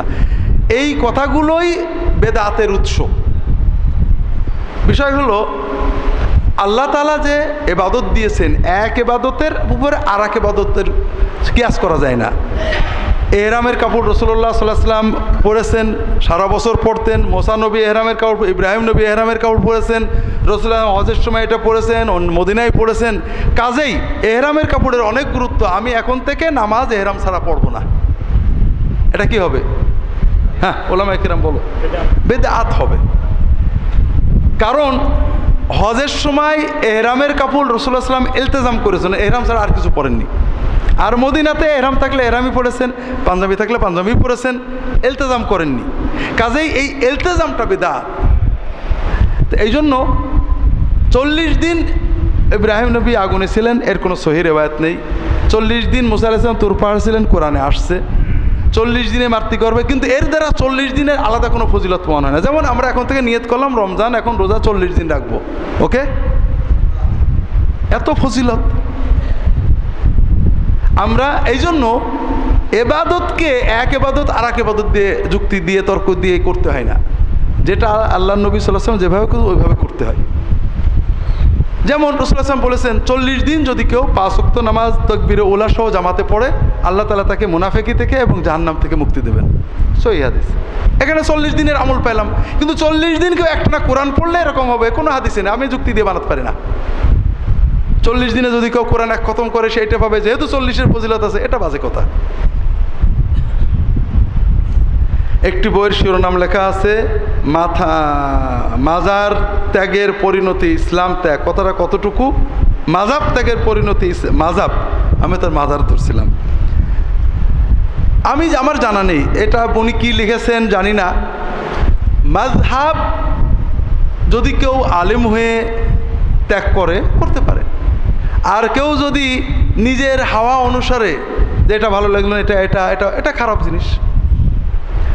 কোনো মা যদি রাগের মাথায় তার দুধের শিশুর কোনো দুষ্টামিতে বদদোয়া জাতীয় কোনো শব্দবাক্য উচ্চারণ করে থাকে, তবে তা কি জায়েজ মায়ের বদ্দোয়া হিসেবে কাজে লেগে যাবে? লাগা তো উচিত না? রাসূল বলছেন তোমরা কোনো সময় বদদোয়া করবো না, কারণ কোন কথা কোন সময় কবুল হয়ে যাবে বুঝতে পারো না। কাজে যে মার এত রাগ, যেটা রাগলেই মেয়ে ছেলে ফেলে জন্য বদদোয়া করে, এ মার তো বদদোয়া কবুল হওয়া উচিত। এই জন্য মায়েদের প্রতি অনুরোধ এবং সবার প্রতি কখনো বদদোয়া করবে না, কথাটা ঘুরিয়ে নেক দোয়া করেন। আমরা অনেক সময় আল্লাহর ক্ষমতা বা বড়ত্ব বোঝানোর জন্য দুনিয়াবি কোনো জিনিসের পদ্ধতি উদাহরণ দেই, তুলনা করি, এতে আমাদের শিরিকের গুনাহ হয় কিনা না বুঝালে বলতে পারবো না। আল্লাহ কোরআনে বলেছেন ফালা তাদরিবু লিল্লাহিল আমসাল, আল্লাহর জন্য তুলনা নমুনা দিও না, আল্লাহ যেটা দেন সেটা। এই জন্য এটা না বুঝলে তুলনাটা কি না বললে আমি বুঝতে পারবো না। দাঁড়িয়ে কিয়াম করার ক্ষেত্রে কি হুকুম সনদ সহ বুঝিয়ে পড়বেন। কি হুকুম আমি একেবারে সনদ সহ বুঝিয়ে দিচ্ছি। নামাজ, নফল নামাজ দিয়ে শুরু করি। দাঁড়িয়ে পড়া উত্তম না বসে পড়া উত্তম? দাঁড়িয়ে পড়া। নামাজে দাঁড়িয়ে আমরা কি পড়ি? সুবহানাল্লাহ পড়ি। কি পড়ি? কোরআন পড়ি। বাকি যত তাসবিহ তাহলিল আছে এগুলো তো রুকু সেজদা উঠা বসা, ঠিক না? দাঁড়িয়ে আমরা কি পড়ি? এটা মন দিয়ে শুনছে না, এদিক ওদিক দেখাচ্ছে সব, আর কোনো শোনে কোনো দরকার নেই, নতুন কথা শোনো। এদের সব অন্য দিক তাকালে কথা হয় না। আমি তো চোখের দিকে তাকাই, আমি তো মাস্টার মানুষ। কথা হলো দাঁড়িয়ে আমরা কি পড়ি? তাহলে বোঝা গেল কোরআন দাঁড়িয়ে পড়া উত্তম। আরও দলিল আছে সনদ সহ সহিহ হাদিস যে রাসূলুল্লাহ সাল্লাল্লাহু আলাইহি ওয়াসাল্লাম সেজদায় কোরআন পড়তে নিষেধ করেছেন। তার মানে কোরআন দাঁড়িয়ে পড়া উত্তম বলেই তো সেজদায় নিচু কোরআন পড়া যাবে না। তাহলে এই সব সহিহ হাদিস দিয়ে প্রমাণ হলো কোরআন শরীফ দাঁড়িয়ে পড়া উত্তম। হ্যাঁ, এটা বাজে কথা। আমার কথাটা আগে শোনো। কোরআন শরীফ দাঁড়িয়ে পড়া উত্তম। এখন থেকে আমরা নামাজের বাইরেও কোরআন পড়তে গেলে দাঁড়িয়ে পড়বো, ঠিক আছে? যদি কেউ বসে পড়ে বলবো ও বেয়াদবি করছে, অর্ধেক সব পাবে। এটা কি হবে? কি হবে? বিদআত হবে। বিদআতটা কোথায়? দাঁড়িয়ে কোরআন পড়া বিদআত না। দাঁড়িয়ে বসে শুয়েও কোরআন পড়া যায়, কিন্তু দাঁড়িয়ে পড়াটা উত্তম এই চিন্তা করাটা কেন? দলিল দিলাম তো। এবাদতের প্রত্যেকটা এবাদতের দলিল নিজের জায়গায় থাকবে। এক এবাদতের দলিল দিয়ে আরেক এবাদত বানাতে গেলেই বেদাত হবেই হবে। নামাজের ভিতর কোরআন দাঁড়িয়ে পড়া উত্তম, কিন্তু নামাজের বাইরে কোরআন বসে পড়াই উত্তম। কারণ রাসূলুল্লাহ সাল্লাল্লাহু আলাইহি ওয়াসাল্লাম নামাজের বাইরে বসে কোরআন পড়েছেন। দাঁড়িয়ে পড়া নাজায়েজ না, কিন্তু দাঁড়ানোর ভিতরে কোনো সওয়াব নেই। কোরআন তেলাওয়াতটা হলো সওয়াব। এখন রাসূলুল্লাহ সাল্লাল্লাহু আলাইহি ওয়াসাল্লামের সাহাবীরা নবীজির উপরে সালাম পড়তেন না পড়তেন না? ওনারা পড়তেন না, আমরা পড়ি, ঠিক না? কি পড়তেন বলেন তো? হ্যাঁ, আসসালামু আলাইকা আইয়ুহান নবিয়্যু। আমরাও মাঝে মাঝে পড়ি, দাঁড়িয়ে না বসে। নামাজের সব কাজ দাঁড়িয়ে বসে আছে। নবীজির দরুদ আর সালামটা